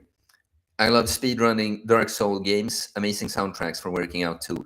$10 he gave. And Michael did too, if I didn't say the number. It was $10. Thanks, Michael. And thank you, Invasion Enjoyer. Speedrunning Dark Souls games. I don't know much about Dark Souls. I've never played, But, and you say amazing soundtracks for working out too. That's a funny thing. I'm kind of strange with music, that I'm very musical, and I've been into music. I've been in a great men's choir and all that. Never listened too much, but if I listen, it's been a lot of video game music, and lately this like funk, they call it, like the gym music, or whatever. I see it as gym music. So I know about training, like using video game music for training. But thanks for the support, Invasion Enjoyer, $10. This guy asked what I think about the fact that Freemasons rule the world and they pray or worship Satan himself. Comments, it's like, there's a lot of fucked up people, stuff going on in this world. I don't worry about it. It's like I cannot do too much about that anyway. Someone that would ask that out of nowhere has an anonymous account like that. I'm just speculating now, but you probably think too much about conspiracies and that. I find it kind of interesting to hear about what they're up to and that, and of course brutal, like some of the horrendous shit they get into. But I don't think about it too much. I don't let it impact me too much, because when I say this, I never want someone to misunderstand. I say it doesn't impact me, so why should I care about it? Of course, you should care about what happens to other people. But what I mean is, like, if it doesn't impact me and it's out of my hands, I should not waste too much time worrying about this. So, there's a lot of crazy stuff going on in this world. Powerful people, many of them are evil and corrupt, and things that are presented a certain way in society are not what they seem to be. A lot of people that are self-proclaimed good are actually evil, and so on. That's the world you live in, my man. Be in the world, not of it. David H. asked, when's your collab with Gotis? It was never going to be a collab, okay? The collab means that you like each other and you do something together. I never liked the guy, okay? I was just kind of cordial when I didn't know too much about him, and responded in like good faith, right? And I suggested that we have a talk. I don't view it as a collab, okay? Because it's more like, not like your enemies, but I wouldn't feel like it's such a cozy talk, me and Goat is sitting and chit-chatting and being all, friendly like that, because, he seemed like a complete idiot from the video he made on me, of course. So when then all you guys, or many guys, started telling me a bunch of shit about him in the comments, and I figured people said that even he's not going to show up on our live stream anyway. So I was kind of like, well, when I asked in the comments, he agreed to it. Now, I would guess when people have brought up all these things that he seemed to be hiding and about, that he wouldn't do it with me anyway. So I figured if he comes around and asks me, I would go on a live stream only, like not do anything offline, because then he could always just bail on it, right? I would go on a live stream with him. But you guys are gonna have to like make Gotis invite me or something, because like, yeah. But never a collab, okay? Discussion. Jay said, yeah, the podcast was really interesting. I'm glad you thought so. EK, hello, Lithuanian subscriber here. Well, hello, EK. Mandrake, one question. What advice would you give to someone who is finishing school? Enjoy life and learn what you can. It's like, finally, now you never have to do that dumb shit again. No, but it's like you're just finishing school. How old are you? What school? You mean high school? Or enjoy life and learn what you can.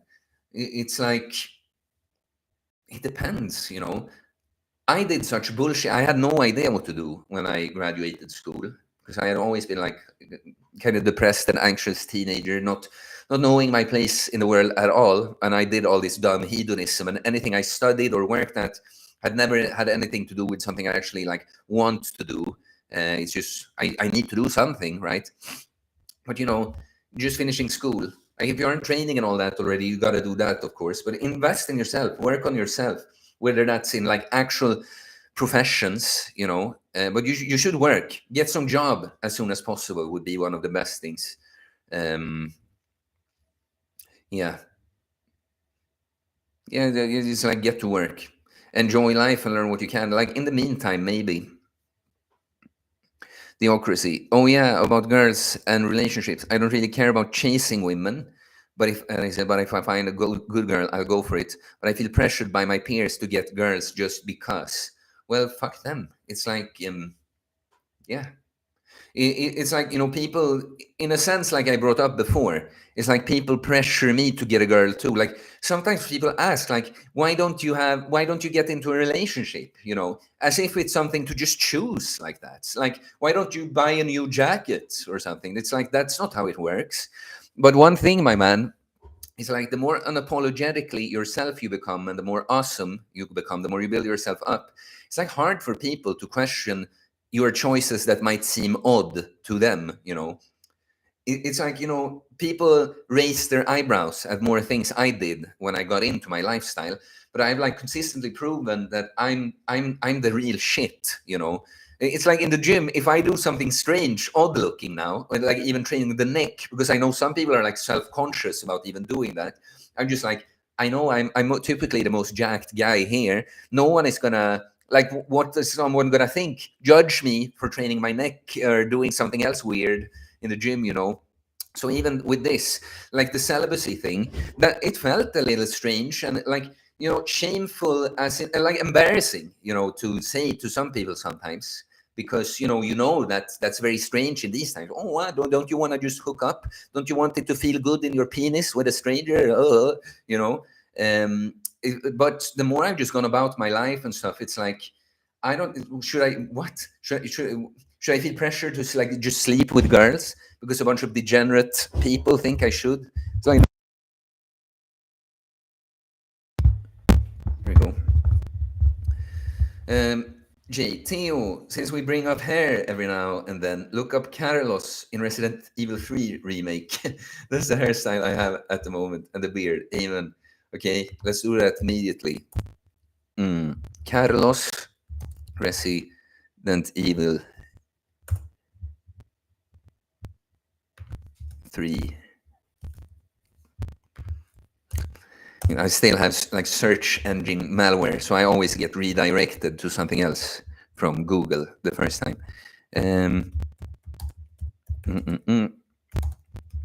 Everyone hates Jay now because he made me Google some guy's hair. Carlos, was that the name? Carlos Oliveira. That's your hair? Like a helmet. It's like bird's nest.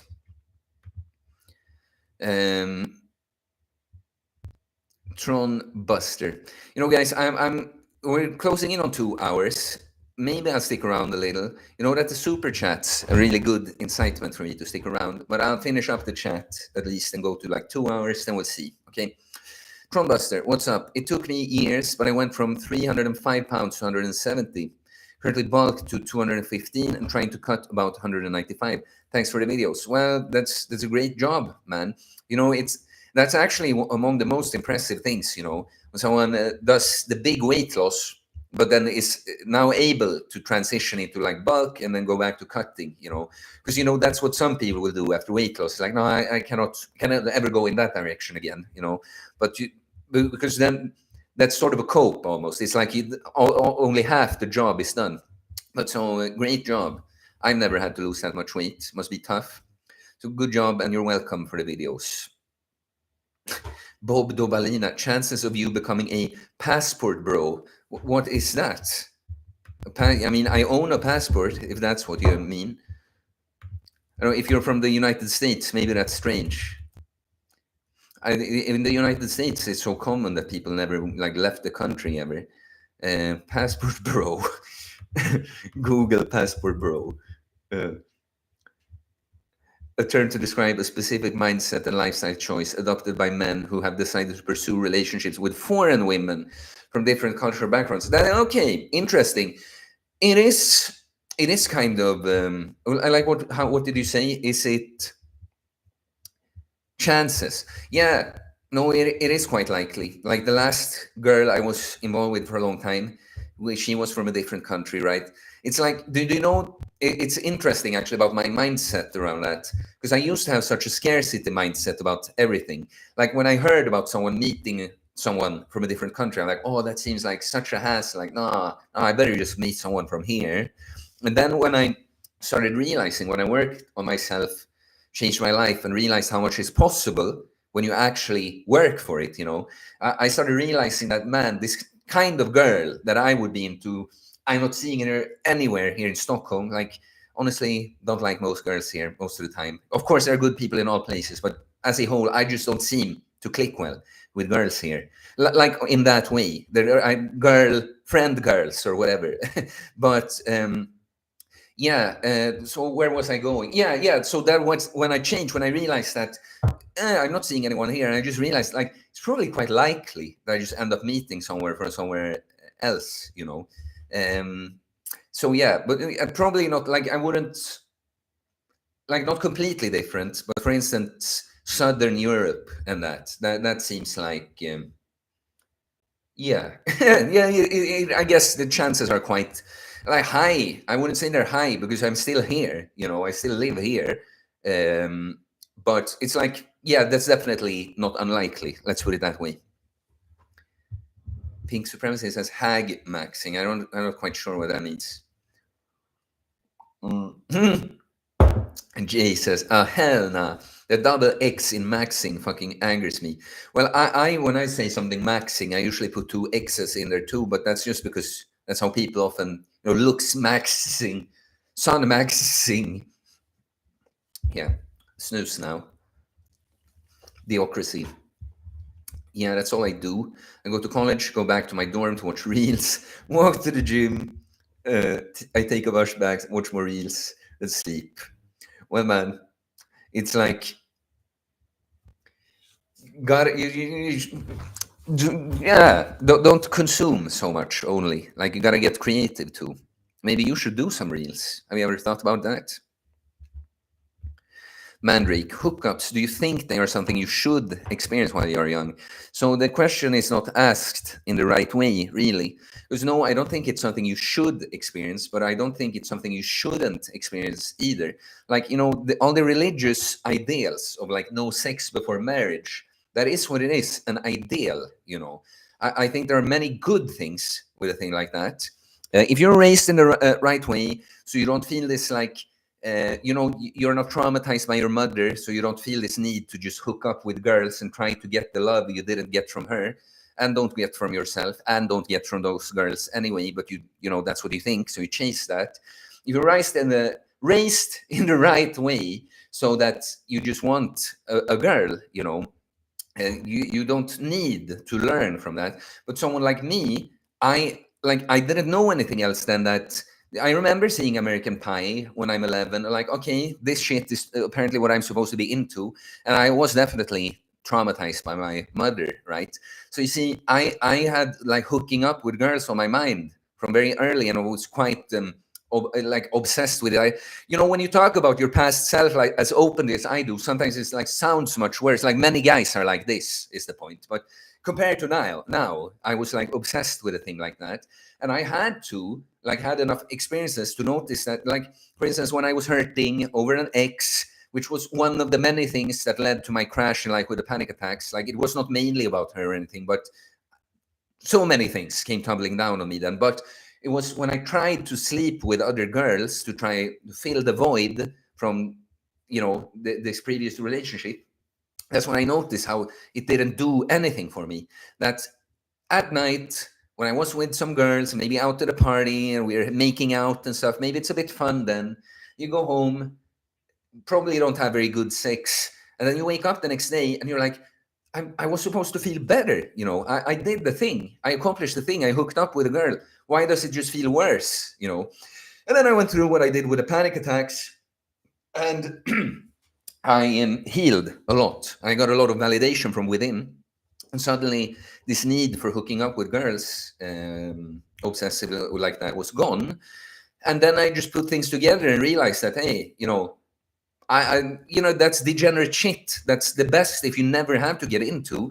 But you see that I had to learn. So you see, if you should hook up or not, it's like, well, technically you shouldn't. The ideal would be that you didn't. But we most of us just don't get a perfect upbringing and are able to do things according to every ideal. We have to do mistakes and do things wrong so we can find our way, right? So yeah. Also, all guys that think like this, that, I think it makes sense to just be with one girl and be traditional like that. However, I'm like so young now, and I just feel like I cannot really think like that until I've slept with enough girls. Promise you, never gonna get a point when you feel like, you know what, now I'm happy with the amount of girls I slept with. Now I can just leave that phase behind and go with you one girl. It does not work like that. Yeah, like you will never change because you slept with enough girls. If you change while you're sleeping with girls, it's because you realize something, that this is all bullshit, or you heal, you start need this less. It serves no purpose in and of itself other than as a lesson. It's like you shouldn't do drugs, but some people might have to have a certain experience with drugs in order to end up in a different place. So yeah, get a kind of a long rant from that, but you know, yeah, it's like I talked about this. I think it was on a stream. I heard some guys, like really young guys, like in the gym I PT a little bit in. There's a lot of students, so they are like, it's like it's from a university where a lot of people start studying right after high school. So there's a lot of young people. You see these guys, they seem like pretty decent guys, but they're talking about girls and like hookups, and they're a little bit too graphic. Well, I was sitting in the sauna there too, but I didn't. I almost said something like a grumpy old man, but I didn't.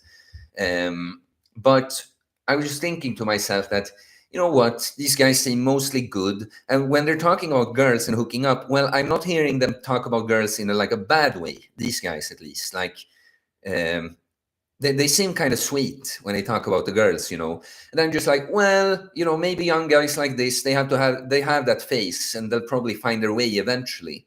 It's kind of like, yeah, it would be better to not waste your time doing certain things, but sometimes you just have to go through certain experiences to have certain realizations. But don't fool yourself. If you know that, like, well, morally, I shouldn't be sleeping around with girls. Oh, but I feel like I should do that before I just know, you cannot, when you've gotten that far, you cannot justify it. Okay, like the stream if you haven't, guys. Maybe send a super chat. I'm gonna go soon, but I'm trying to get through everything in the streams here. Theocracy. I guess that's why I get no girls, but I don't really see any girls. That's my type in college.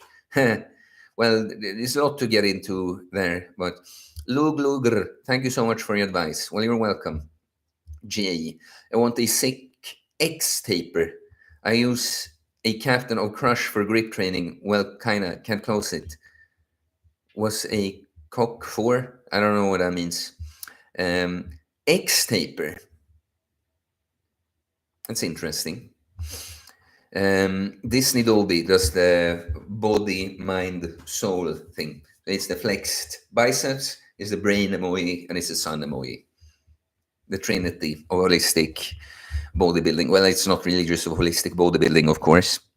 Mandrake, if you don't find a person that meets your standards, you should stay single.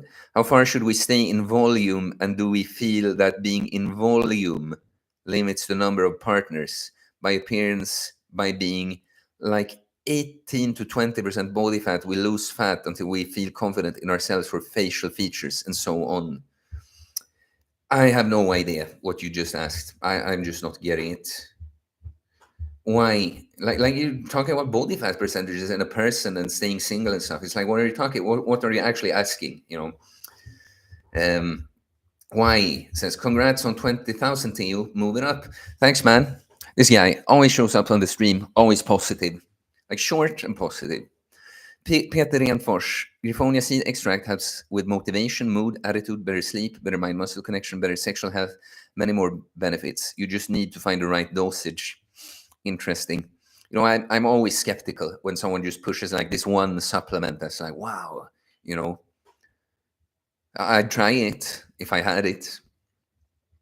Jay, the lumberjack guy you trained with was cool. Yeah, he's probably watching now. We've been talking since then.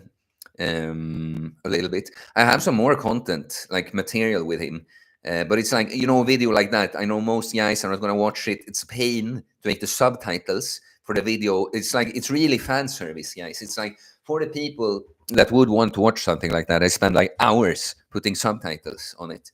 I have some more content with him. I'm probably going to make some in the future too.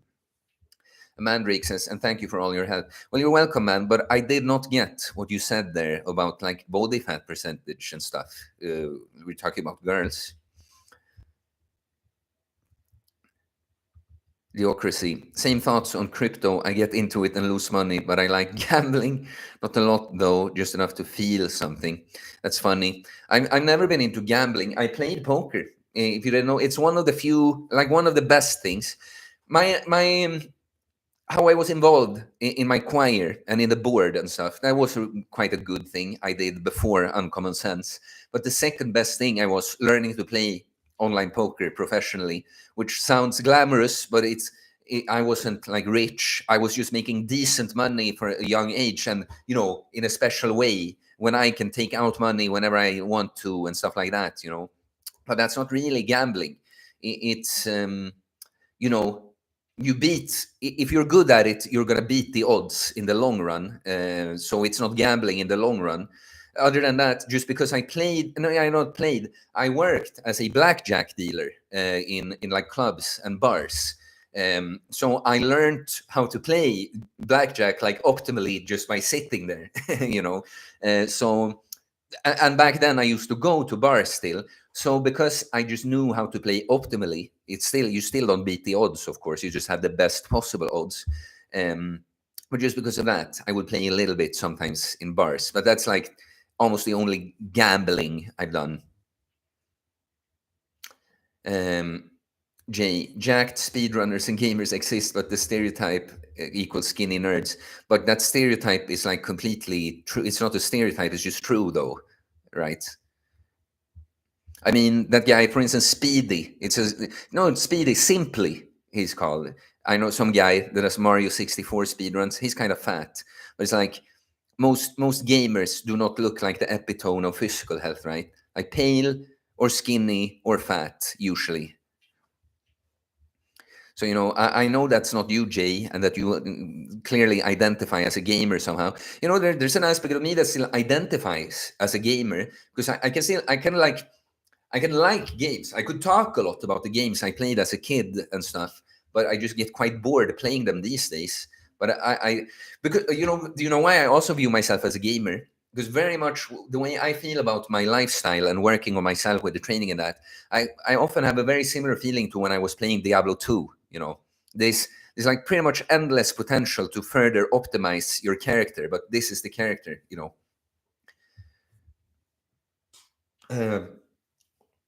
Theocracy. I don't know about other communities, but I only know one pro Counter-Strike player streamer that's jacked. He is my voice still gone? Because some people's is it crackling?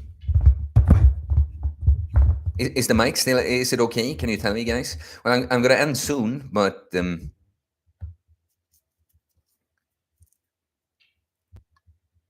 it's fine now. Okay, good.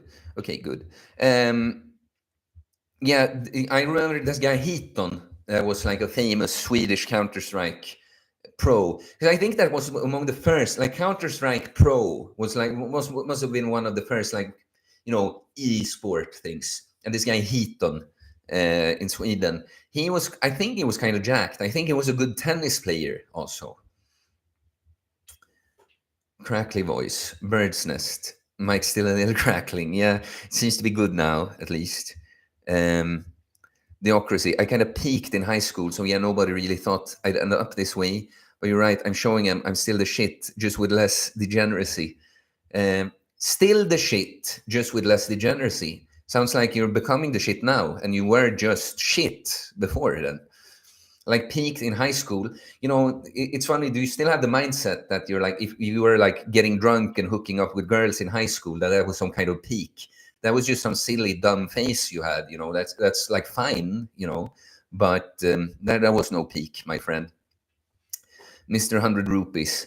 How to address weakness on compound movements. I am bodybuilding context without having to turn to powerlifting.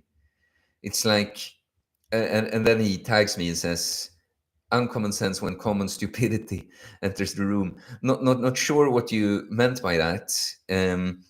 But yeah, that it's like, how to address weakness on compound movements. It's like, what compound movement? What weakness? It's like I cannot go through. Yeah, it's like for me to answer something right now, I have to go on too much, so I cover everything. But like, tell me what your weakness is. If you manage to do that before I run out of things in the chat, I'll answer it. Alex Trillington says, really great live stream today. Thanks for all the knowledge, team. Well, you're welcome, man. Appreciate you. Frontier Pioneer. How is it from Pretoria? What is Pretoria? I don't know that I ever heard about that. Oh, it's the capital of South Africa. Interesting.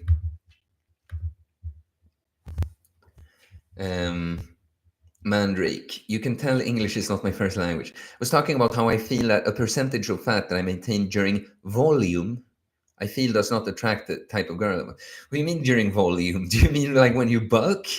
It's like, what do you mean? Yeah, you mean bulk. Yeah, okay. But that's the thing though, man. Like,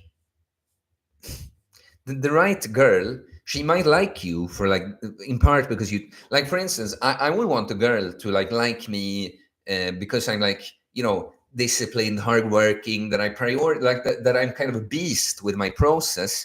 And yeah, the looks are part of that, but trust me, a girl that's like truly attracted to you, she'll probably even like you more when you're a bit fluffier, honestly.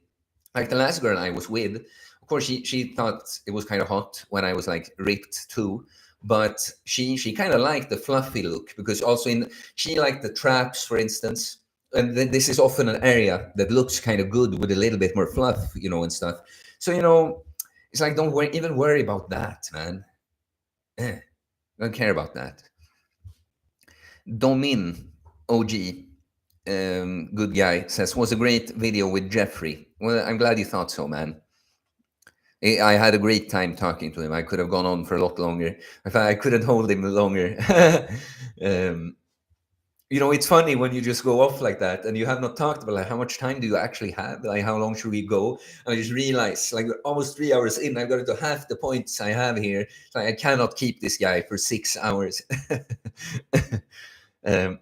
Mandrake, I think that in learning other languages, the ability to express ideas lags behind other things, such as listening, reading, and so on. Or at least I guess I haven't applied it enough because I don't speak or use it in everyday life, like listening or reading. Yeah, no, of course, speaking is always more difficult when it comes to languages, because when you hear, or like when you read, you have time to sit and think. When you hear, you like, it's just something getting thrown at you, and you're gonna hear what you hear. But when you're gonna express yourself, you have to like actively put something together like that.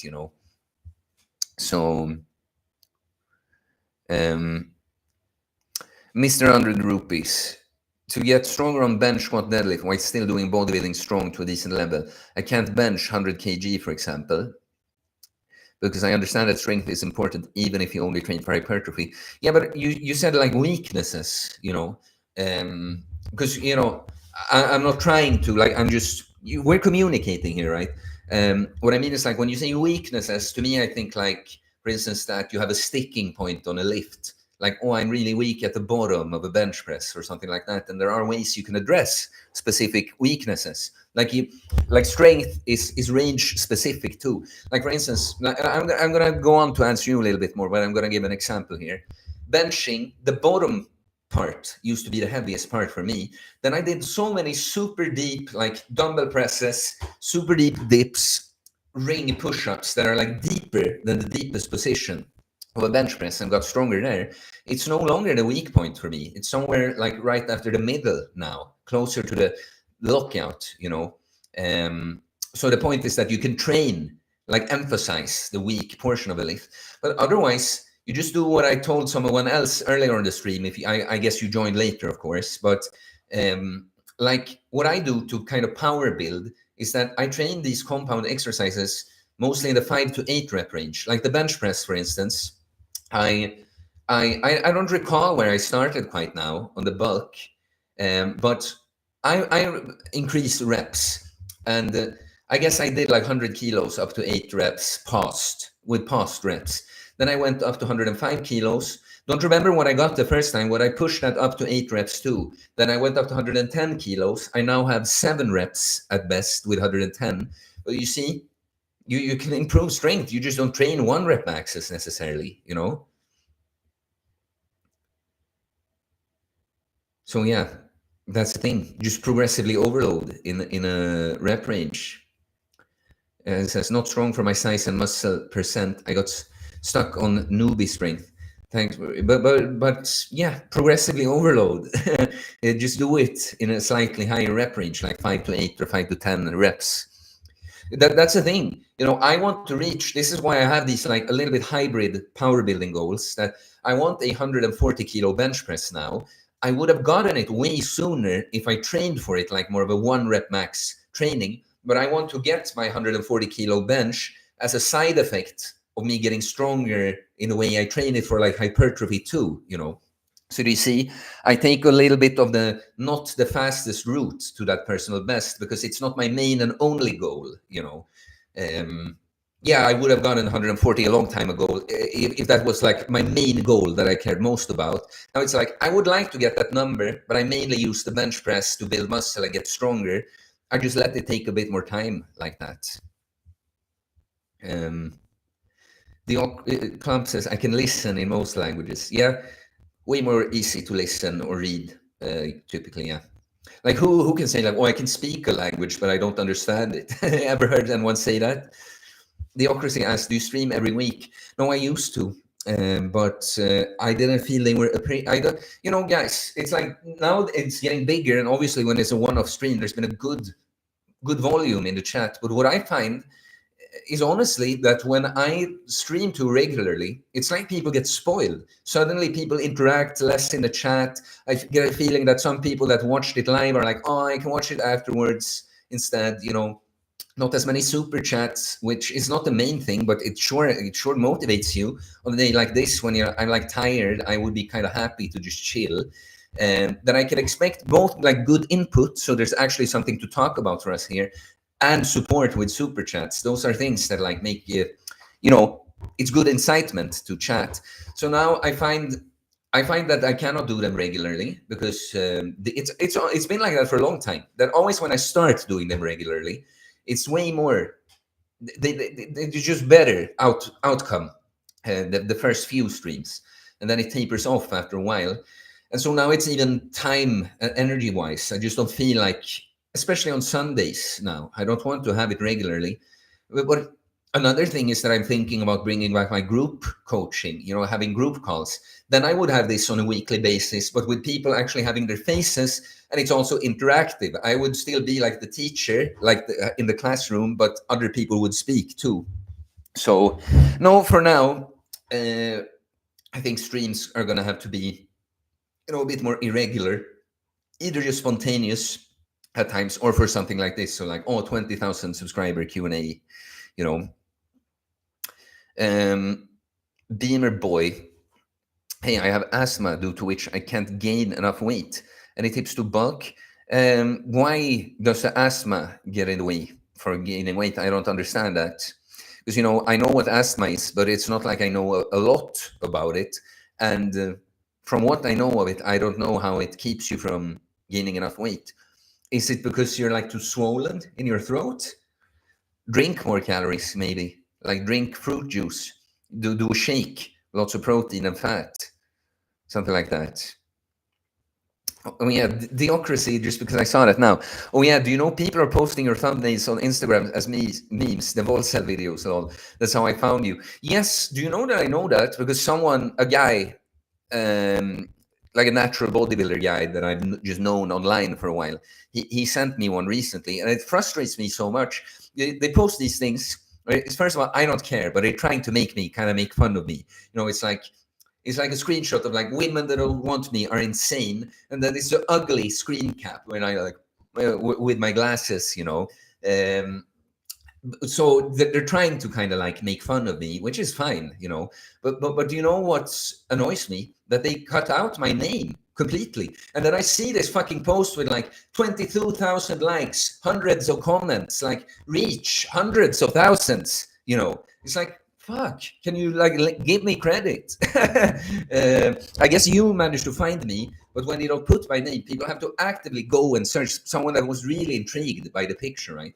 So it's kind of like, okay, if you want to use my cool titles, you know, my funny titles for cheap likes, all right, but can you at least give a guy credit? It's like,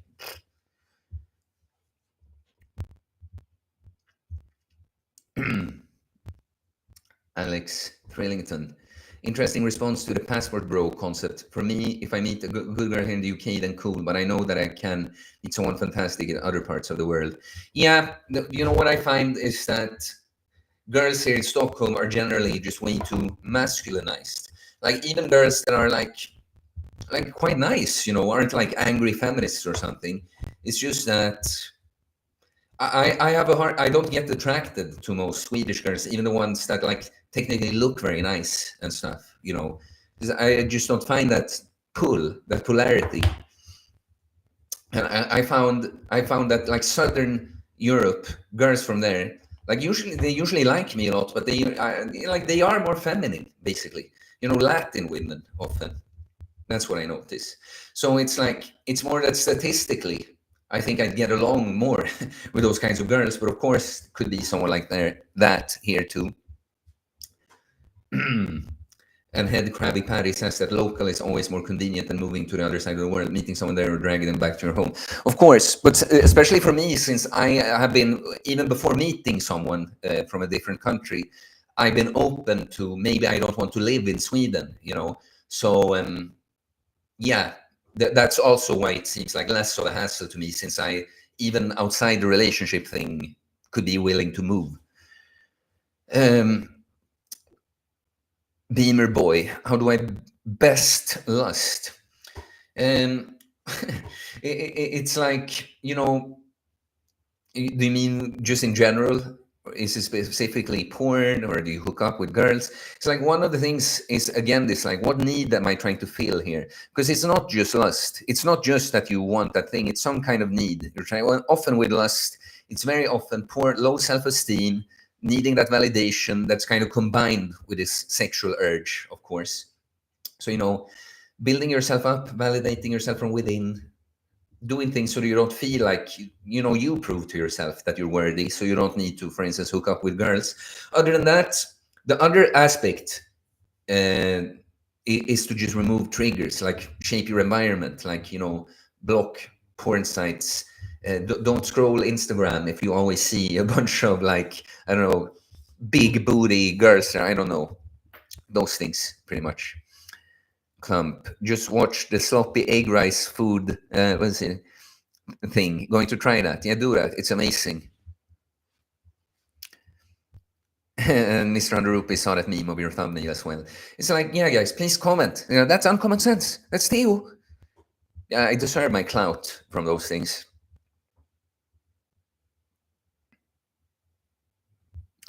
Beamer, circulate your energies. Getting stuck in the root chakra, Club says. I don't know what beamer, what do you mean? I know a little bit about the chakras. Peter Enfors, you should be more open-minded about natural herbal medicine. Many people have benefited from Griffonia seed extract. There's a lot of YouTube videos about it. Did I sound not open-minded? I said I was willing to try it. I just said that I don't believe so much into these things. It's like, isn't that like like I'm not complete naive, like, oh, wow, I really want to try that seed extract. But I'm not opposed to it either. I said I'd try it, you know, so. You said to, okay, I see what you mean. Circulate your energies, okay. Head Krabby Patty. If they are so popular, you should comment your channel on that Instagram post and tell people. Well, but I did that when they send them to me. I did that, but you know, it's me. I got to see it. I get to see it after it's viral. You know, someone sent it to me 10 days later when everyone has already seen it, and it's kind of like, okay, you know.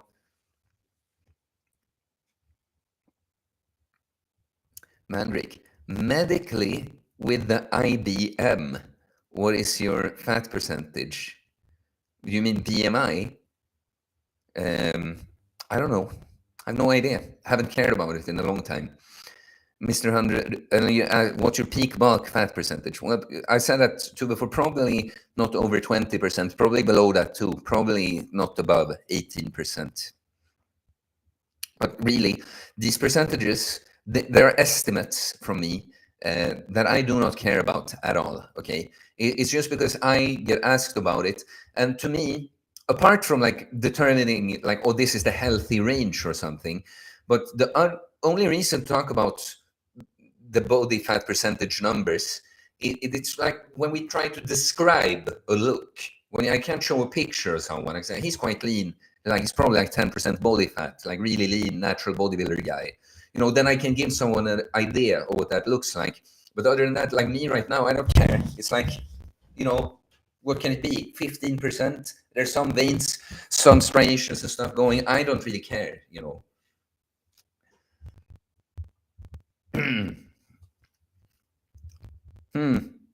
Interesting. Domin, because when I spoke more to Domin some time ago, I know he had a girlfriend, and now he asks how to deal with rejecting friends with benefits. Indeed, it's a need from myself from within. I had sex with a girl in the past, and I was instantly not into her anymore. Makes sense.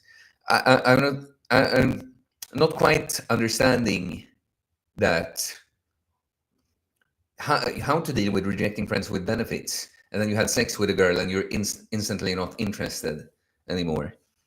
I'm not quite sure what you're asking there. Peter Enforce says, sorry for the misunderstanding. You did say that, true. But that's fine, man. It's like on this channel, and I notice sometimes that I can get a little blind from it too. But I just sit and talk so straight up, just what I feel and mean about things. And sometimes I might like sound, I guess, dismissive or harsh when I'm not really. I'm just like expressing myself clearly. And I think, and I think it works well, like here for the most part. And I think that men actually like, especially outside, like because locker room talk. Like suddenly in a locker room, no one cares if you say something that's politically incorrect and stuff. Suddenly, I think as men, we are really naturally more disagreeable. We're kind of more fine with just talking like, no, I don't agree with that, and just talk a bit. And disagreement does not mean that we're enemies or something. But I think especially in this modern world, it's like, no, everyone needs to get along. It's like, oh, if you disagree, then you're fighting, kind of. But I notice sometimes, especially in writing, some comments, I will read a comment as like I don't know, more critical or more like angry or something than maybe it actually is sometimes. So there's always that little loss in translation. But it's like that's also a thing. Even if there can be little annoyances that you were a little rude now or you're a little harsh now, we can get that shit out of the way and we can focus on the important stuff for all of us, right?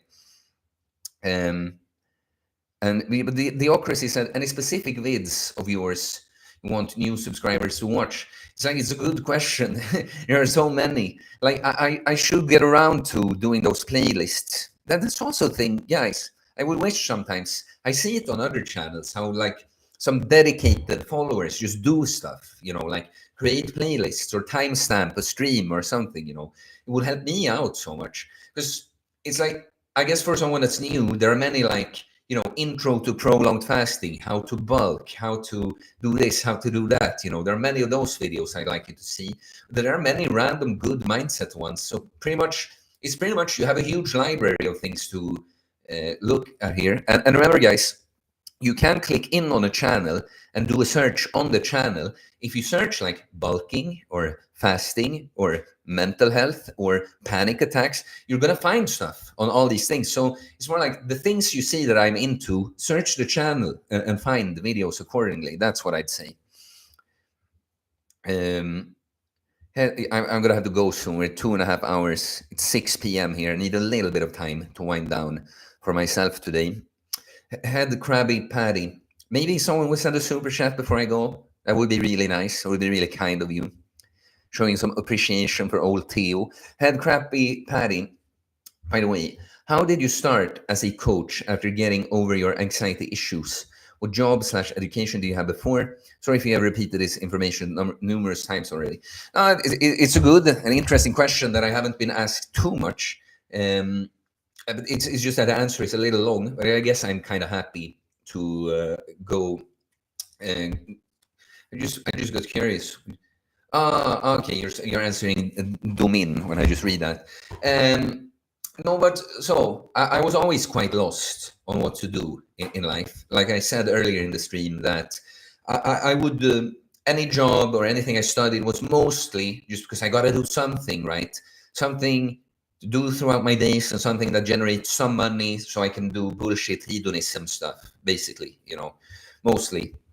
Like, it's always so generalized. Like, of course, with my choir and stuff, I had some like good things I was into, but I studied journalism. And again, one of the many things that led to my downfall or crash in life was that I realized that I wasted all this time studying something I absolutely do not want to work with. I do a sort of journalism on this channel, of course, right? But I just realized that the system is rotten from within. They're never looking for a young, white, Swedish guy for the newspapers. And so I was almost done with those studies. And because I started realizing how lost I was in life, I had taken a study break and just was still at this customer service job, a car rental customer service. Like, it had just been a temporary summer job, quite easy, quite enjoyable for me.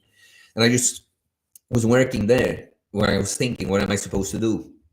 And then I had this first panic attack when I was working there. And so I worked half time there.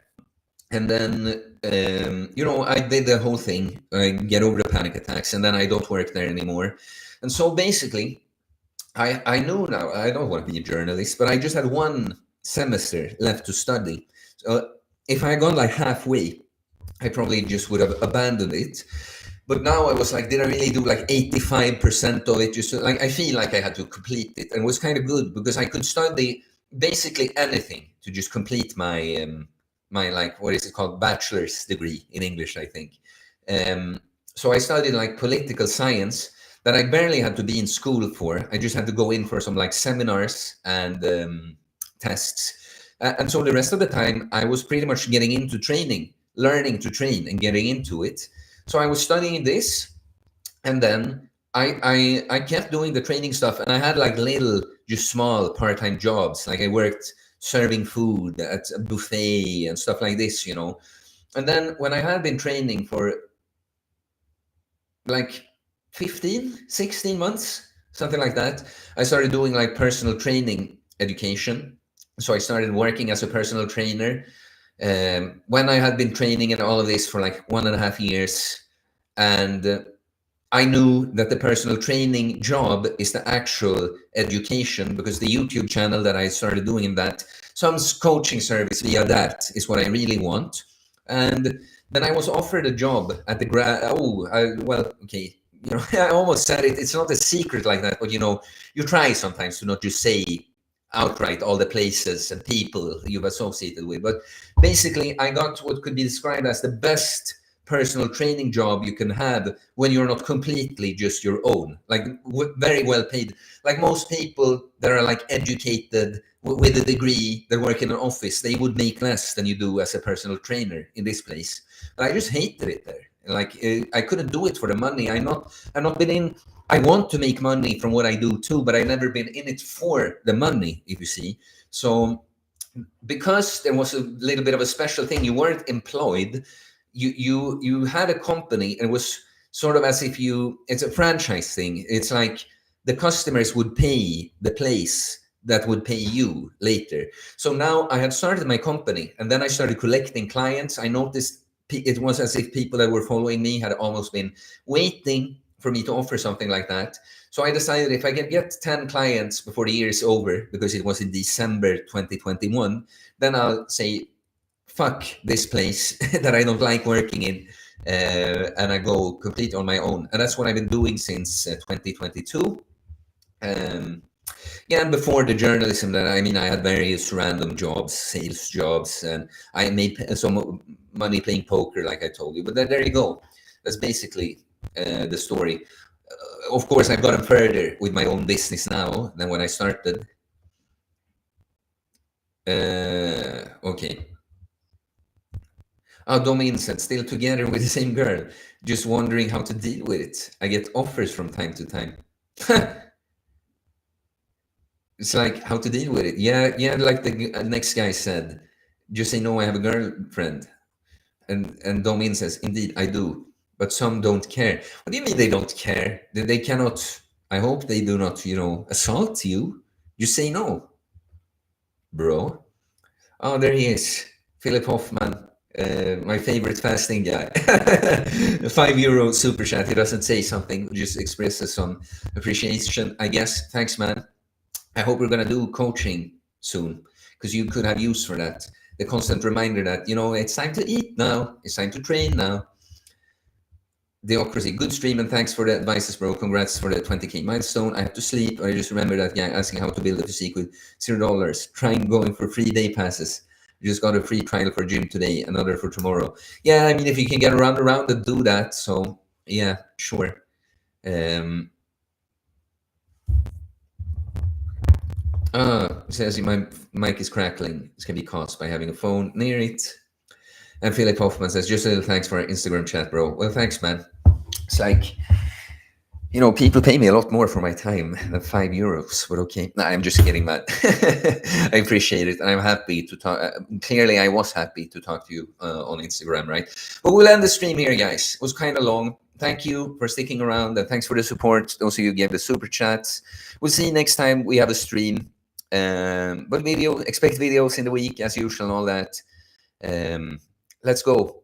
I guess for a stream 25K, it's like the subscriber numbers, I just wanted to go up, but I don't really truly care about any number other than 100,000 now.